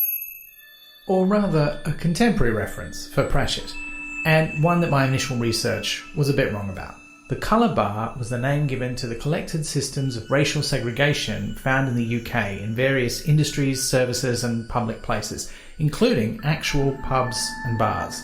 It came to national attention in 1963 thanks to protests in Bristol, mostly over the revelation that the local transport union there had, since 1955, quietly enforced a ban on people of colour from being employed on buses. A bus boycott by the significant black and Asian population and their allies in Bristol lasted 4 months, severely impacting the public transport industry and bringing the broader issue of the colour bar to the attention of various government and public figures, including the Prime Minister, Harold Wilson. The colour bar in Bristol was ended in August 1963, when, on the same day Martin Luther King gave his I Have a Dream speech, Ragbir Singh became the first bus conductor of colour in Bristol. The fight for racial justice and equality in the UK continued much longer, of course. The UK's first anti-racial discrimination bill, the Race Relations Act, was introduced in 1965, but only applied to public places. It was updated in 1968, 1978, and 2000, before being replaced by the broader Equality Act in 2010. Interesting to see that, but it was like the political question of the day, in 1963 was the thing that people were talking about. So that's why it's shown up here. And then there's just Crucible running the show behind the scenes, but not that excited about it. The line here says Crucible surveyed the company dispassionately, and he's talking about who were there at the party, and he's not really having a good time, and describes it as what is laughingly called a party. But the devil's like, no, lay it off. I'm having the best time I've had in years. I've been sitting around here by myself, and now look at there's all these people. Yeah, let's have a party. And it's the night before they're going to open hell officially to the public.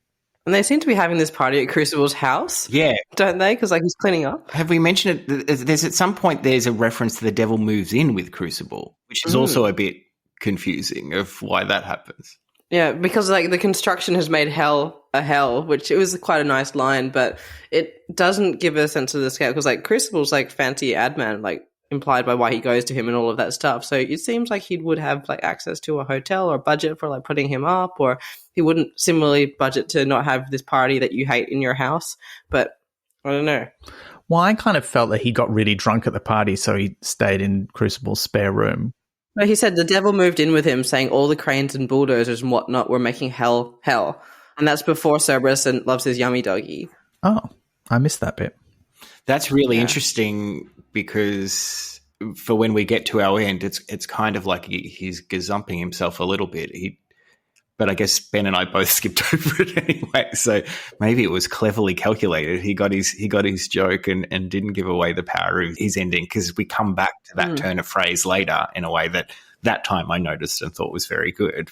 Yeah. But it's good foreshadowing, putting that in, being like, I got to leave hell for a bit because all of the construction's getting to me. And then he's sort of it seems like he's enjoying earthly delights a little bit, but also while the devil enjoys it more, Crucible is enjoying it less. And knowing what the ending is, it's unclear if it's because he knows what is theoretically coming or if he just hates the fact that everyone's so into the idea of going to hell, or he just hates parties, which, all of it understandable. And I think you can totally buy the bit you say there of the devil starts to enjoy the high life. And I guess in terms of the hotel thing, if someone as powerful as the devil suddenly arrives in your house and says, hey, by the way, Crucible, I'm living with you now, it's a brave person to go, no, I don't think so. Yeah. That would have been good seeing him use his craft and trying to sell him living somewhere else, but I guess that explains it. Because he's lonely. He just wants to hang out. I think that's the truth. Yeah. And Cerberus is busy now with all of his ad engagements and stuff, so he's lost his dog as well. Oh, yeah. Yeah. And all his former demons don't care about him now anyway. If they ever did, which they clearly didn't. They left as soon as they could. Bit rough. Although the other thing is it's not really described. I mean, it's funny. There's that joke of what would demons do on Earth? Oh, they'll be like lawyers or tax collectors or something. But it's also not really described that demons are supernatural creatures. They're just treated like people. And we're like, wow, we should hire them back. It's do you need them back? What do they do? They're tax collectors now. Doesn't that mean they look like normal people? Was it institutional knowledge? Yeah. It would, again, I was saying, if I was going to go as a tourist to hell, I'd want the El Classic experience of going in the boat and under the original archway and stuff. And you'd want to, you'd have questions. You could be that annoying person in the tour group being like, oh, all right, so, in 1033, what was hell like then when this historical thing happened? And get that from the demons who were there, not like new people who were brought in to run the casino. Like, you can play blackjack and also find out about the history of hell. It's like a tour group thing at the same time. You totally want the colour. You want a demon at the side with a pitchfork jabbing you in the bum as you're trying to get into the casino, and another one like swooping you and cackling and that sort of stuff. You need the colour back. And you want the real ones, not like an actor brought in from like Leeds. on wires being swung across. Bunch of New Zealand guys in outfits. Yeah. Yeah. But we kind of, again, you know, this is part of the story. We miss some of the important parts. Like, we go from, hey, get up, stop being hungover, it's time to do the opening ceremony, to hell is full of people. It's full of jazz. It's full of slot machines. It's full of coffee. There's people screaming and playing loud music. Hell is other people, like literally. And the growth of Hell's popularity only equaled the growth of the devil's bank account. So he's making lots of money, and some of that's flowing to Crucible, but that's all we get of that part of the story, really. Although there's a great line in there, and I highlighted this because this is like a joke that Pratchett revisits later in his career. The scream of hotted up motorcycles mingled with the screams of banshees, both ghostly and human. And then he's got in brackets, guitar strumming, comma, for the use of. I don't think it quite works here. It's a bit weirdly sort of shoved in, but it is something he comes back to in the guards books where, you know, they're handing out equipment to the guards and they're all described in that kind of military jargon kind of way where the key word goes first. So then they have to put commas and restructure bits of the sentence around afterwards. So it's like sword, copper, official, stabbing, for the use of, like that kind of joke that he revisits. And then we get into the last section of the story. This is the payoff. So Hell's open. It's fabulously successful as a whatever it is now. I mean, it's not really clear. I mean, it sounds like it's just a nightclub strip. Sounds like Vegas. Yeah, it's not. But with a bike track. With a sulfur mine right next to it. It's not clear what distinguishes it from somewhere like Vegas, apart from you're in hell. It's like, well, technically, but yeah, in my brain, it looked like New Vegas from the Fallout video games, which is like the sort of post-apocalyptic, dilapidated version of Las Vegas, with bits of it all lit up, but then other bits like just sort of this wasteland of wreckage, which is probably not accurate because it's been so developed. Anyway, but that's happened. A storm breaks out in the Northern Hemisphere, just generically. It's not clear if it's across the whole Northern Hemisphere or why, but there's a weird storm gathering, and Crucible's conscience is bothered for the second time in the story. Why? He does say the name of the story. He says something was wrong with this Hades business. Again, we don't really get much about his motivation. No. But Hell's been a great success. All of the great and good are there, hanging out, having a great time. It mentions that it had had the approval of the establishment, so nobody's got a problem with Hell being opened. But he does recognize something's off, and it's to do with these storms. And then the devil shows up and just basically loses it. He's just like, I can't deal with this anymore. It's too loud. And that really does seem to be his only objection. It's too loud. Just get some earplugs. Get some earplugs. But, you know, maybe Liz nailed it earlier that he doesn't actually want money. He just wants companionship. And when he had the parties on Earth, it was entertaining because it was new, and probably because he's new to the Earthlings, they're paying attention to him.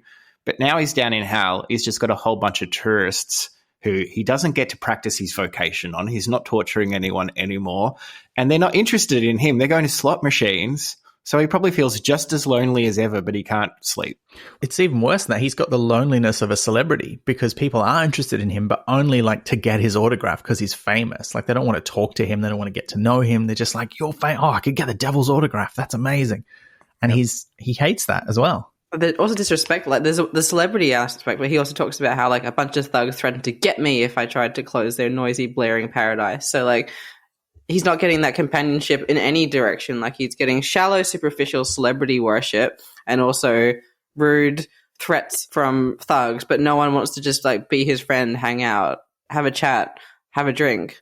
There's no in between, and so it sucks from every direction. And he's presumably feeling very disempowered if thugs are now managing to scare him, that he's sold out his core business so much no one associates him with having any power, and he's forgotten himself.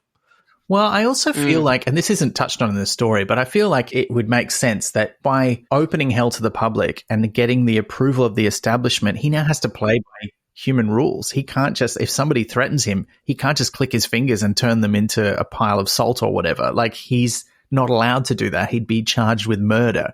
And whether or not that would work, because he's not a human being and he doesn't live in any human jurisdiction. And that's a whole other interesting angle that's not touched on here. Like, maybe the appeal of hell is it's not in any earthly nation. So it's not international waters. Yeah, it's like international waters, but on land. Like, I don't know. Like, there's some interesting ways this story could have gone there. But yeah, I feel like he's kind of sold himself out as well. Like, he's, as well as hell, like, he's made himself more mundane by opening hell to the public and making it just a place you can go. It's just heck exclamation mark now. Yeah.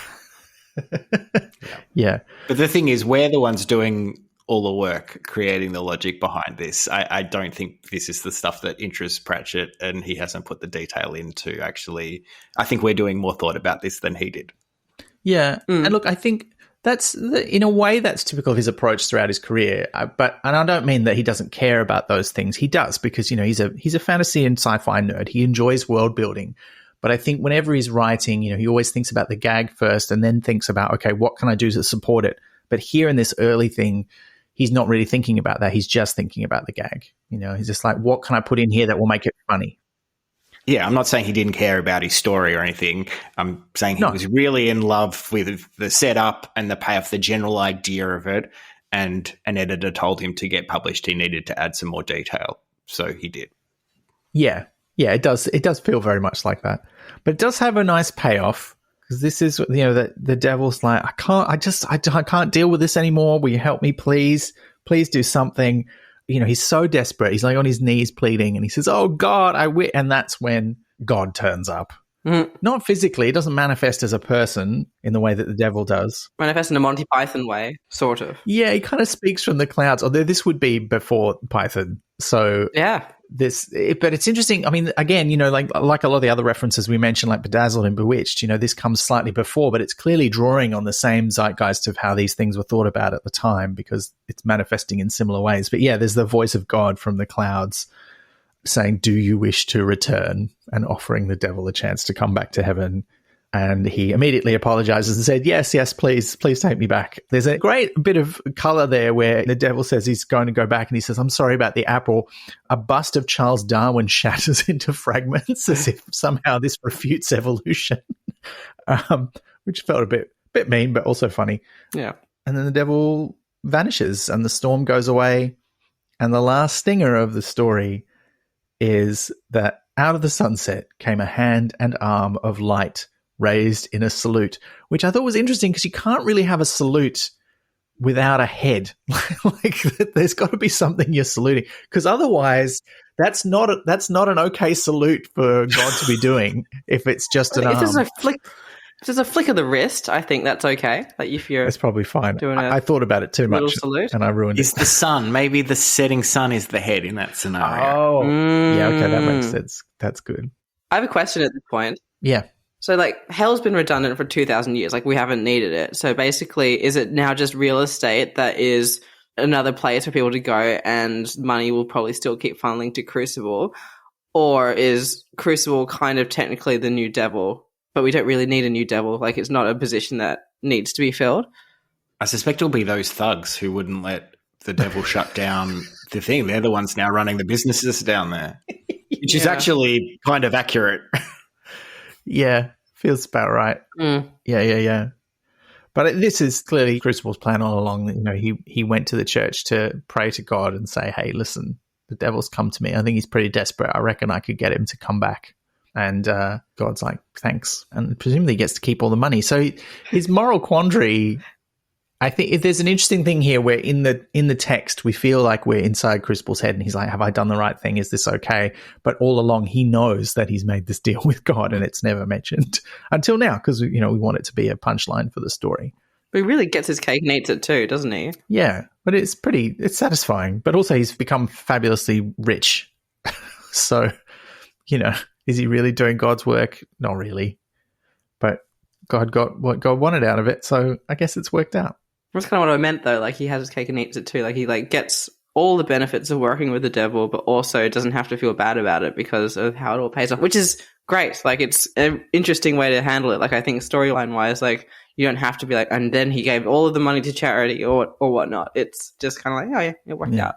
Would have liked to know his motivations a bit more. Yeah, it's true to the nature of that character that was kind of set up at the start of who he would be and what his kind of moral scheme was. I actually would have preferred there to be an extra line or two there to really nail that kind of unrepentance about having got all of his money, that he's just done the ultimate deal. But yeah, definitely much better than giving it all away to charity. I would have been most unhappy. Yeah, that would have been very puritanical of it, I reckon. Yeah. Where do we think the storm, like where did the storm come from? What's the relevance of that? Okay, I've been thinking about this, and because it was happening, I was like, oh, is it going to be explained? And it wasn't. I was like, is it for weather reasons, and I'm terrible at weather and geography, to offset the appearance of God? So it's kind of like buffering, like, because like he's doing extreme weather over here by appearing with his arm and all of that stuff. So do they have to do like an opposite weather somewhere else so that it doesn't? I don't know. Well, I just figured it was the build-up of before God appears. It's the pre-show. Yeah, it's a sign that something's coming. Support act. Yeah. I thought it's like kind of like if you have an extreme weather event, there's always like something like that leads up to it. My nephew's very good at weather, so I could ask him, but it's hard to ask because it's not an actual weather situation. No. Like, you know, when God appears, like how does the weather like compensate for that? It's like the ships, the clouds come before the ships come in Independence Day. It's the same theory, I think. To mask, I think it's so that you can't see God. There's a hand made out of light, but you never see God's face. And I think that's kind of that. It's like in Dogma, like you can't hear the voice of God or it shatters your soul, that sort of thing. Look, that is the end of the story, though. And I want to acknowledge we've been pretty critical, but I think it is fun. Like it's got a lot of flaws, but it's still a fun concept. There's some fun bits. What are people's favorite bits? What are the good bits, like the funny gags and the nice moments that we liked? We've touched on a few of them, but are there any others?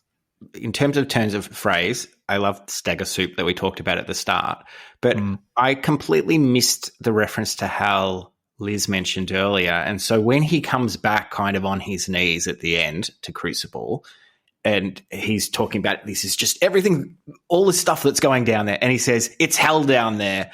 And that phrasing I thought was just perfect. Yeah. He could have said it's pandemonium and it would have been probably inaccurate because it's not clear how many demons there are down there. But it's great. I like that. That would have been too intelligent for me, Ben. I wouldn't have got that joke. There's a lot of lines that I enjoyed, but I really enjoyed the overall structure of this. Like the payoff was good and it's interesting as well. Like there's a lot of, I don't know if I'd have predicted it happening that way. And there's just, you can sense the joy in a lot of it. Like I agree with our conversation throughout where there's bits that feel like they're added in for like editing reasons and they're not bad, but the bits where you can really feel his enjoyment, they really come alive while you're reading it. You can sort of feel how enthusiastic he is about it. And I also did like the saluting at the end because like that's something that as an adult, I reckon you might be like, do it? Nah, well, I'll do something else. But that's something that's just got, childish is not the word, but like before your self-consciousness sets in and goes, oh, I don't know, and stops you from doing something like that, you're just free to do something fun in that way in storytelling that you don't often see in adult stories. And it works really well. And I don't think it makes it seem like a younger story. It's just got an exuberance that you don't always see. Yeah. What about you, Ben? There's a lot of little bits that I liked. I liked some of the dialogue, actually. I was impressed with some of the dialogue. I was like, this is not how... You don't see many young people writing dialogue like this where it feels a bit natural and it's sort of... It takes a few steps away from the characters just saying what they are thinking and explaining the plot to you, which is what a lot of young folks' dialogue is like in stories. So there's a nice exchange when they're on the boat and Crucible's looking thoughtful and the devil says, a halfpenny for them? Like, as in, he's like, what are your thoughts? Like, he doesn't say, what are you thinking? Like, he says something a little more poetic. And then Crucible says, I am thinking, said Crucible, about the water that is lapping about my ankles, which is like a nice way. And that is explaining a part of the plot. But I don't know. I like that little sort of exchange. And then that's when he gives him the mug with the BR initials that perplexed all of us. And we don't know what that's a reference to.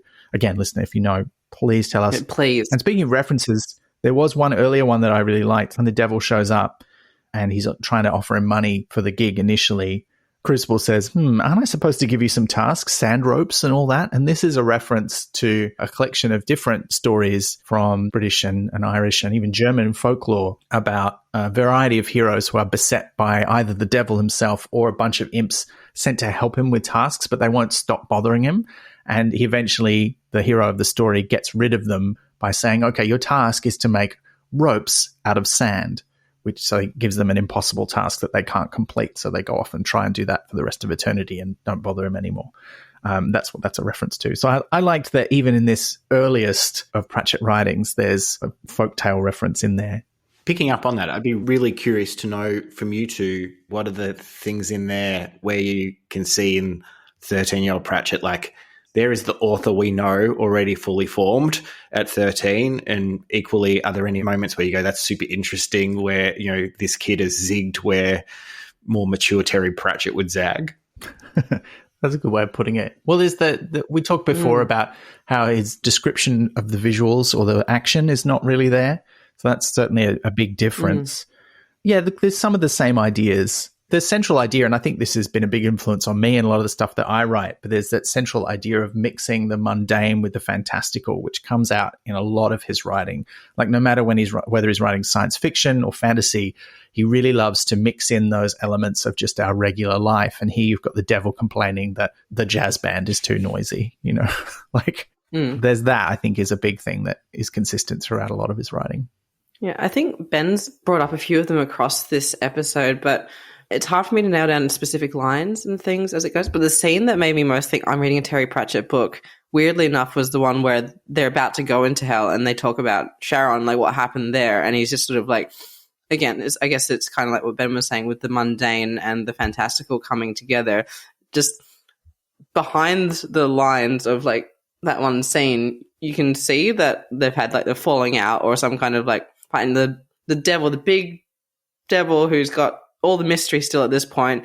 It points to him having like a petty fight with his good friends, and then he's going to row his boat away. And that's kind of feeling wise, I was kind of like, yeah, that's it with the character. And that was the bit that most felt like I can see where he's going in his writing here. Like that's like the real seeds of it, other than like the overall idea. But in terms of an actual moment where I could see where he was going with his writing, for me, it was that. Interesting. We've got some great listener questions, mostly from our subscribers on Discord. I've already thrown my one in, which is, you know, what does BR stand for? I really want to know. I keep bringing it up, but I just really want to know. But let's get into those questions. We've got a few great ones. All right, so we got a couple from Molokov via Discord.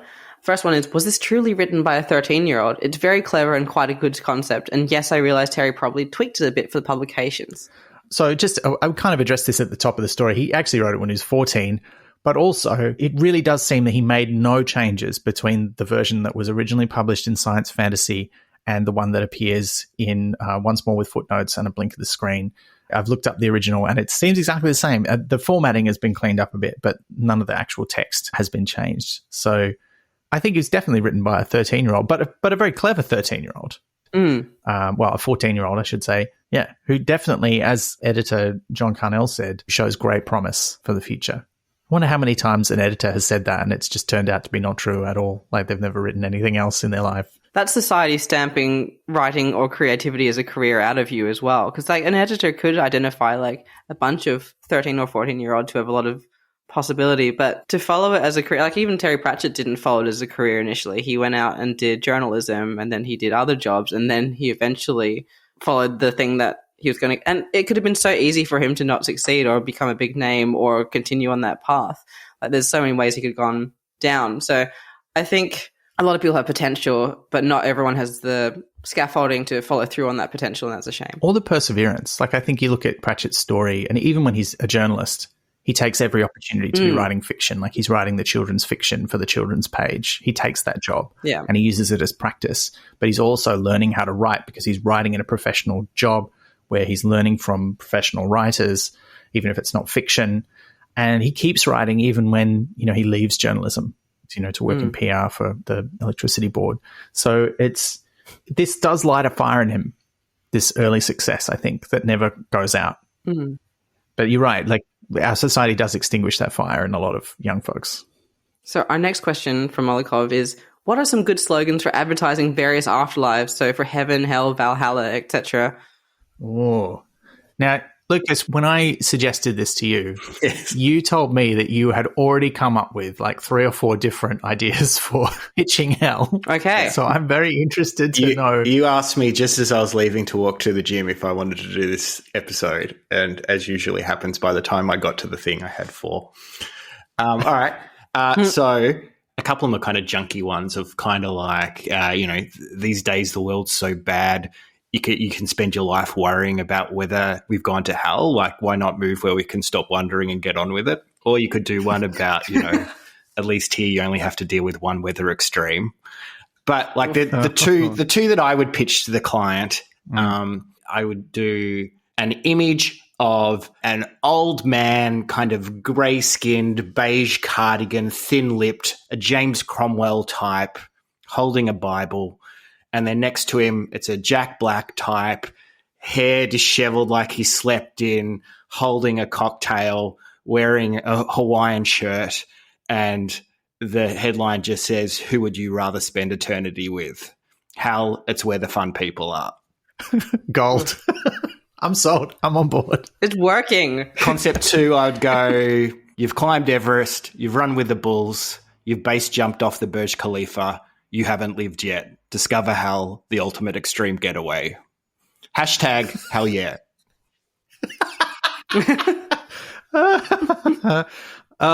See, this is... I knew you were the right person for this gig. I knew it. I can't follow that. That's great. I don't think we could top those. Just 4 campaigns for hell. Yeah.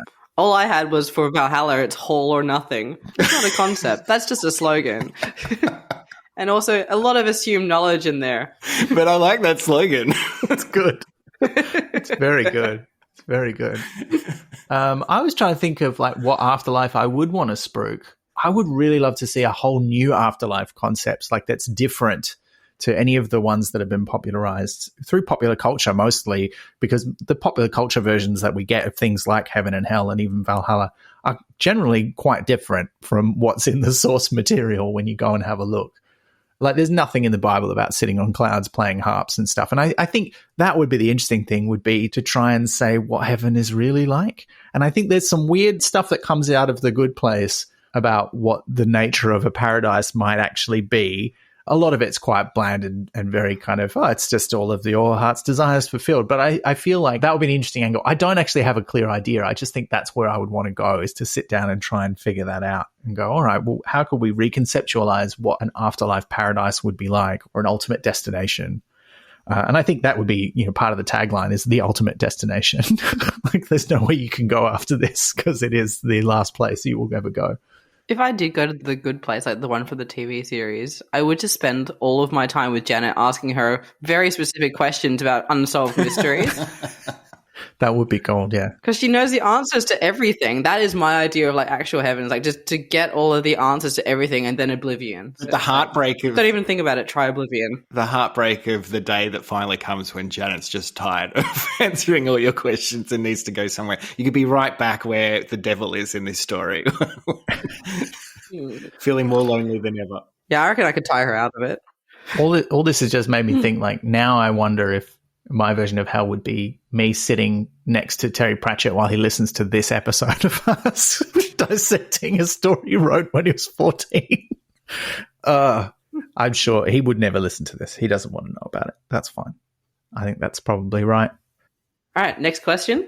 So there's a couple from Bell via Discord. What was the first thing you ever had published? Oh, that's a good question. Depends what you mean by published also. Yeah, do you mean like professional? And by that, I don't mean like I wrote it on a piece of paper and gave it to my parents. Not that, but yeah. Yeah, I think my first things that got published, certainly fiction with any kind of circulation, were in fanzines.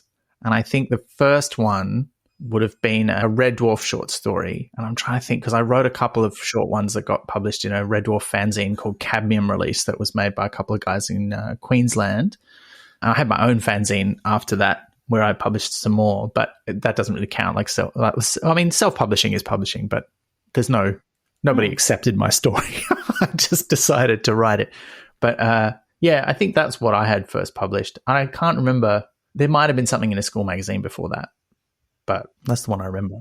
I was shortlisted for the Nestle Ride Around Australia competition in 2000 when I was in year 6. And they gave us, like, when you were longlisted, and they gave us a backpack full of junk food, which was great.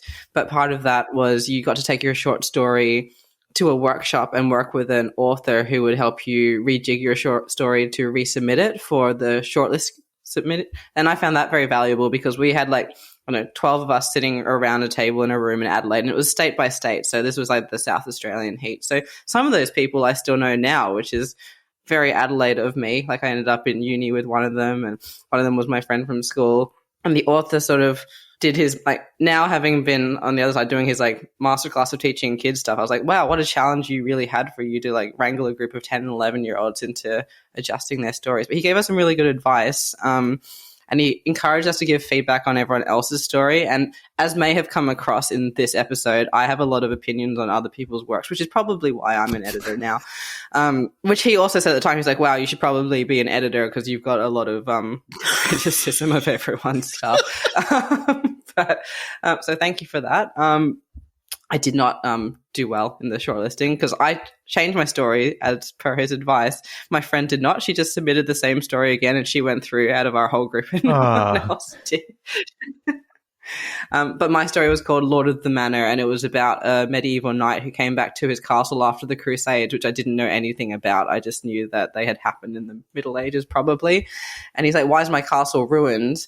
And then a woman walks past and he's like, she's wearing funny clothes. And then he goes and there's a convenient plaque that explains that everyone died during the plague while he was at the Crusades and it's now the modern day. And then he just fades into non-existence.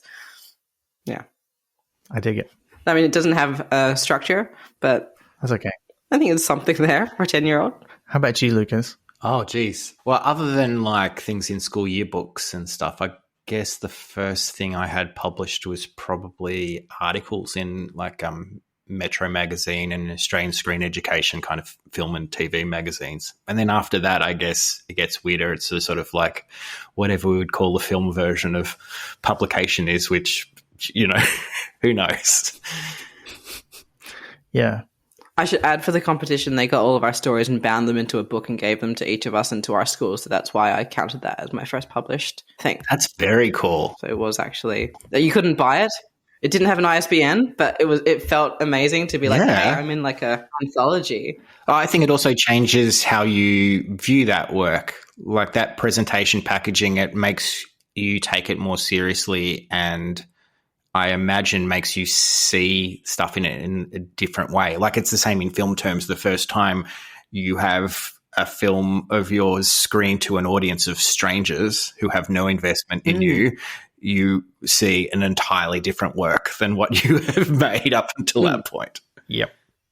Very true. Definitely.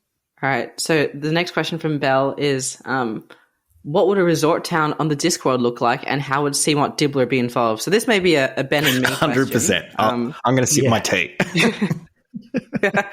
I imagine there's kind of I imagine there's not like a nice resort town. I imagine that just as sort of, you know, Ankh-Morpork in many ways is London. It's also New York, and it's also a bunch of other cities. But my understanding from British popular culture is that they have these resort towns that are just kind of very depressing and kind of a bit crap because their beaches are no good. It's not really sunny and nice. You know, they go somewhere like Benidorm, I think, is meant to be that sort of a place. And I feel like that's what they would have, like on the coast, just a few miles down the road from Ankh-Morpork. Skegness. Yeah, like Skegness, yeah. So I feel like there'd be this disappointing holiday camp. And shout out, by the way, to Better Than a Poke in the Eye, who were previously known as Discworld Monthly, who run an actual real-world event called the Lamados Holiday Camp, which is exactly that, basically. They run it in Wales. But yeah, you go along and you do all those really crap things that you do at a terrible holiday camp, like have a knobbliest knees competition and, you know, egg and spoon races and stuff like that. So I imagine that's what it would be like. And Dibbler would probably, if one got popular, like maybe they'd build one where Hollywood was because they have a nice beach there that's slightly better. And then Dibbler would get involved by selling tickets or something. Maybe he'd open an ice cream stand. He'd invent the ice cream.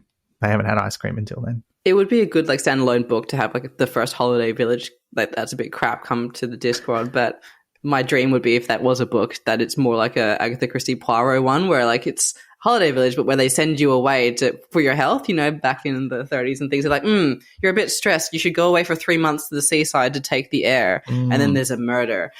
So I think it'd be that kind of scenario. And Dibbler would be one of the suspects, but wouldn't actually be involved in any way. See, now I'm mashing that up in my head with The Prisoner, the TV show, where they have that kind of holiday village, but it's just all retired spies sent there to keep them under wraps. And I feel like you could mash those two ideas together, and this is where, the patrician sends people who are a bit too dangerous to keep around, but he doesn't think they need to be killed. I have not heard of this holiday camp that's all spies, but it sounds very much you should watch. It's a great show. You got to watch The Prisoner. It's one of the weirdest pieces of television. This is a slight spoiler, but just don't get too hyped for how it ends. That's all I'll say. Is it going to end on a cliffhanger and then they cancel it? Because I'm very emotionally prepared for that because I do have a Netflix subscription. I won't say any more. Okay. All right. Next question comes from David via Discord. So David's question is, based on Sir Terry's blurb in a blink of the screen, are there early things you made that you are similarly embarrassed by now? Oh, yeah. Yeah. Interestingly, not the fiction so much. Like, I'm quite happy that my early fiction's not great. And because a lot of it's got good ideas in it. And I was learning to write, I think of it, in a similar way to the way Pratchett writes. But a while back, I read a bit of one of my early fanzines, and it was more the thing that I am embarrassed by now is more the way I talked about real world news that was in it, in a way that showed me there was just some stuff I really didn't understand about how the world worked. That's what I'm more embarrassed by now than any of the fiction that I wrote or reviews that I wrote back then. Those were fine for someone of that age. I definitely would go to extreme measures to avoid anyone being able to look at my earliest short films that I made in my career, for sure. I was reflecting on this while reading this story of kind of trying to, again, coming back to the question of context of reviewing this story, of understanding what's the mentality of Terry Pratchett putting this in a published collection and whether I could ever do that to early work, and that, maybe once you get to such a level of success, you can be a little bit more chill about that kind of stuff. But yeah. I agree with both of you in that it's more my nonfiction that I would not be keen to see resurface, because you do change a lot and your understanding of the world around you and the way that you express it changes a lot. So like I had a column in my early 20s. The way I understood the world then is very different to the way I understand now. But at the same time, it's going through that thinking that gets you to where you are now. Like you have to sort of work through your ideas to understand. Like I don't share the same opinions. I'm making it sound like I had some extreme, ridiculous opinions. It was like, is it okay to never wear makeup and that kind of stuff? But I think you're more willing as a younger person to go to an extreme, I must have a solid opinion on this, rather than seeing the nuance along the way. So the way I wrote them then is very much not how I would write them now. Even if I land in the same place, the way that you express it or the way that you get there is not the same. So I have embarrassment's kind of not the right word, but it doesn't represent who I am now. So I wouldn't want that to be held up as representative of that. The other thing is I also made a few short films, not to the same level as you, in school and in university. And my very earliest one that I made for the Wrap It Up video contest, where you had to have like a message in it, I called it New Girl before that was its own TV show. And it was about a girl starting at a school and she didn't have any friends. And I thought I was doing some really good poignant stuff. And there's this whole bit, and I had this scene where you pan down like a sports class where everyone's like throwing a ball to each other, and then you get to her and she's throwing it against a wall. And I was like, that's some good stuff there. Like that's some poignant things. And naturally when it screened at school, everyone laughed at that, as they should have. And I was like, what are you doing? Like, this is very, very sad. That's not, I think you're being unfair on yourself. Well, kids I don't think are a reliable audience for that. Certainly at a certain age, I could 100% see that shot occurring in a Wes Anderson film. Yeah, but he's like, it's a bit funny, like in a Wes Anderson film as well. Like you'd be like, okay, I'm allowed to laugh at this, and it's all very symmetrical and all of that. But I was like, yeah, this is something. And there's like probably like Travis playing in the background, and it's all very sad. Oh, God. But thank you for saying. Like, I could also see it in a Wes Anderson film, but I think he'd handle it, like, the tone of it a lot better than. Maybe that's coming back to that maturity thing you just mentioned before, of getting to a certain point in your life where you start to appreciate that a lot of things that we go through are both sad and funny in their sadness. Yeah. 100%. Yeah. All right. So our final question comes from Joel via Discord. Do you think God purposefully accepted everyone, even those rowdy hooligans who threatened to get others, and maybe even worse crimes if you think of any, for 2,000 years as a long game to get the devil back? Or did the devil really make a reverse deal with the devil himself? Fascinating. I kind of touched on my feelings about how I interpreted that. What do you reckon? Is that part of the scheme? That would be God eschewing his duties for 2,000 years in the hopes of getting a fallen angel back. If he's like, I'll just let everyone in, like, doesn't he have a responsibility to follow the system of how heaven and hell works? And if he's just kind of like, I'll shortcut everyone from hell here so that he quits his job down there, and that's kind of not doing your role properly for personal reasons, which is not great. Maybe God was just the first person into disruption. He's just going to disrupt that business model. I like an idea of a God who, like, is maybe going to achieve two things at once there, that long play that, you know, maybe gets Lucifer back, but also takes it on him or herself themselves that, you know, I reckon I can win these people back. I can lead them to their better lights. I can fix him. Yes. Oh. No. Yeah, there's a bit of that, isn't there? God, they're just not that into you. There is a question of why God even wants the devil back. I mean, I guess if the result of Jesus' sacrifice is all human souls get to go to heaven now, or most of them, again, it's not something really addressed by the story, then, you know, why do you want this one rebel angel back when all his friends have deserted him and he's kind of been tortured in hell for 2,000 years by having to live on his own? I think you see with all great band breakups that, you know, no one ever really moves on and they eventually get back together. Go on a reunion tour. Well, yeah, maybe it's just like, you know what? The light just isn't the same up here. I need the light bringer back. Don't know. Maybe it's like, and I don't want to be blasphemous here in any way, but if you have a fallen angel, that marks a failure of your leadership. And so to bring him back into the fold corrects that issue. Like, it's like, oh, well, now that he's back, everything's as it should be, and that blip was a blip, not a failure. Or it's just ultimate redemption. Yeah, true. Yeah. Well, I mean, it's important to acknowledge that. I think this version of the story, certainly the way that it's written, it definitely goes with the whole fallen angel origin for the devil. But that's not the universally accepted explanation amongst people who believe there is a devil and a hell. And some people do accept that the existence of the devil and a hell is part of the plan of God, like that you are tempted as a way of testing your faith or testing your worthiness.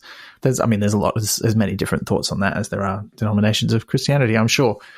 My response is based on if this were a business, as in the sense that this story is framed as like business rivals or the Hades business. Like, it's God in this scenario. You've lost this, I guess, employee or like colleague, and he started his own rival business. Bringing him back, like, it's actually no, like, everything's good. The main business is intact, and that's actually something else that's being run over there or is going to fail over time. Yeah. I think one thing this makes me think of is I don't think it's any accident that in Good Omens, both the book and the TV show, where Neil Gaiman's now expanding on the ideas that he and Terry had for a sequel, that we never really meet God and we only get little bits of Satan. It's all about dealing with the middle management, right? And I feel like that's a very deliberate choice to keep this kind of administrative bureaucracy element in there. But look, that kind of brings us to the end of the episode. Thanks, listeners, for all those great questions. And thank you, Lucas, for joining us. Thanks for having me. I'm so sorry that this is your introduction to Terry Pratchett, but it's all uphill from here in terms of quality, at least. So I hope that you'll come back. Except for Strata. But yeah, you don't have to read that. Wow. Strata was great. I don't know what you're talking Strata about. was terrible. Like, me and the guest were like, no. And you're like, no. You're thinking of Dark Side of the Sun. That's the one. Oh, yeah, sorry. Anyway. Yes. Sorry, Strata, for catching a stray from the dark side of the sun. Actually, it's the dark side of the sun that sucks. Which I also like, but I know I'm in a minority. Anyway, it's all, there's lots of good stuff. Do you think you'll read any more Terry Pratchett, or have we put you off for life, Lucas? Oh, no, I don't think this is clearly a curiosity. There were things I definitely liked in this, and anything that I didn't like in this, I would not be holding against Terry Pratchett as an author. So maybe someday. I'm just wondering what we should recommend you go on to read, because you've got the book of short stories. I think if you skip ahead to something like Final Reward or Once and Future, like some of the non-Discworld writings that are a bit more interesting, those are from later in his career. He always complained that he didn't like writing short stories, but he wrote so many of them in his early career, mostly for children, but there's some really good stuff in that book. Yeah, I hope you read a few other things. Like, I have a contrary view to that, which is Hit me. Come back to the short stories, jump straight into a book, and then come back to it. But do you have a book? I think The Truth is a really good one, but that's one that I recommend at work, but I do work at a newspaper, and it is about a newspaper, so I'm not sure if that's... Oh, I love newspaper stories. Yeah, it's a standalone one where, like, you get a sense of the world, but it is a self-contained one where the main character only really appears as the main character in this one. So I think that is a good one to get a sense of the Discworld and not have to know a lot of the stuff about it beforehand. You can jump straight in without any prior knowledge. And if you like this one, then I would argue that you would like others in the series. Awesome. That's a good recommendation. I might do that one. It's a great suggestion from Liz. Cool. Thank you. Thank you. If people want to find out more about you, Lucas, what are you working on at the moment that you want people to know about? Well, I was thinking when I was reading this, probably the thing that people most might like, if they like Terry Pratchett, then I think I may have mentioned him earlier. There was a writer in the very early years of Doctor Who called Donald Cotton who loved wordplay, loved classical references. It's theoretically science fiction fantasy, although his shows have a little less of that, apart from the fact of obviously time travel is in the middle of it. Anyway, he's probably the most enigmatic and idiosyncratic of writers on Doctor Who, and there was virtually nothing known about him. And I love him.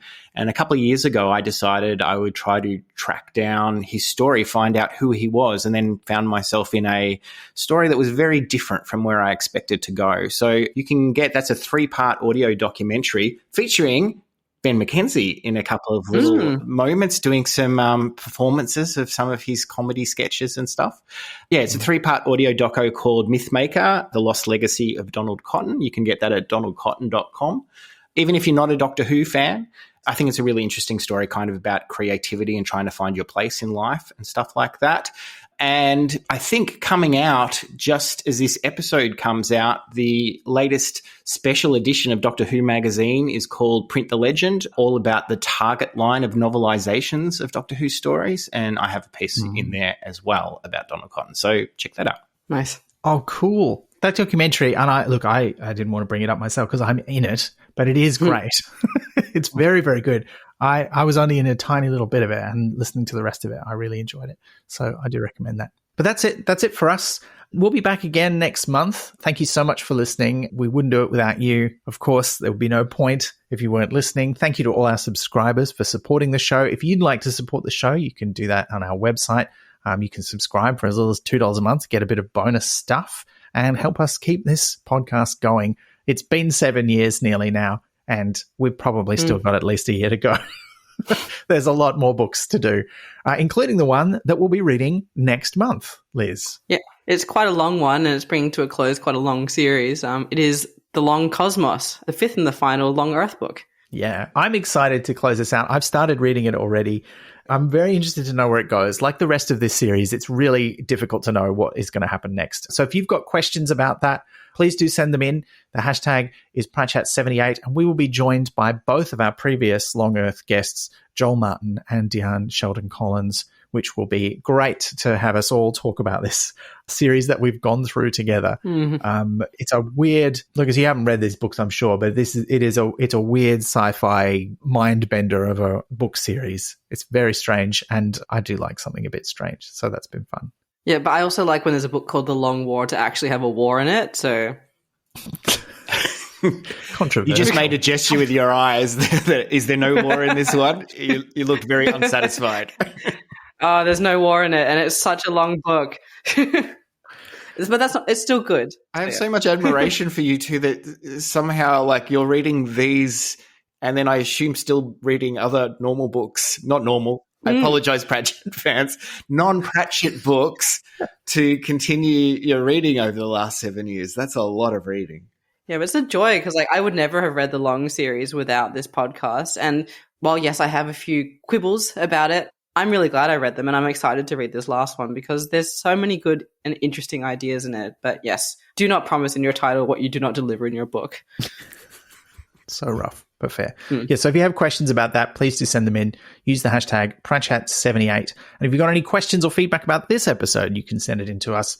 Email us at chat@pratchatpodcast.com, or you can send us messages on social media. Use the hashtag Pratchat77 for this episode. But that's it. That's it from us. And until next time, remember to abandon all hope, ye who enter here. You've been listening to Pratchat, the monthly Terry Pratchett Book Club podcast with Pratchatters Elizabeth Flux, Ben McKenzie, that's me, and guest Lucas Testro. Pratchat is produced and edited by me on the unceded land of the Wurundjeri people of the Kulin Nation. Our music is by David Ashton. You can find us on social media as Pratchat or Pratchat Podcast, and you can listen to past episodes and support the production of new ones via pratchatpodcast.com. Join the conversation for this episode using the hashtag Pratchat77. Pratchat is brought to you by Splendid Chaps Productions. We make entertainment for your ears, like the Doctor Who podcast Splendid Chaps and time travel comedy series Night Terrace. To find out more, visit splendidchaps.com.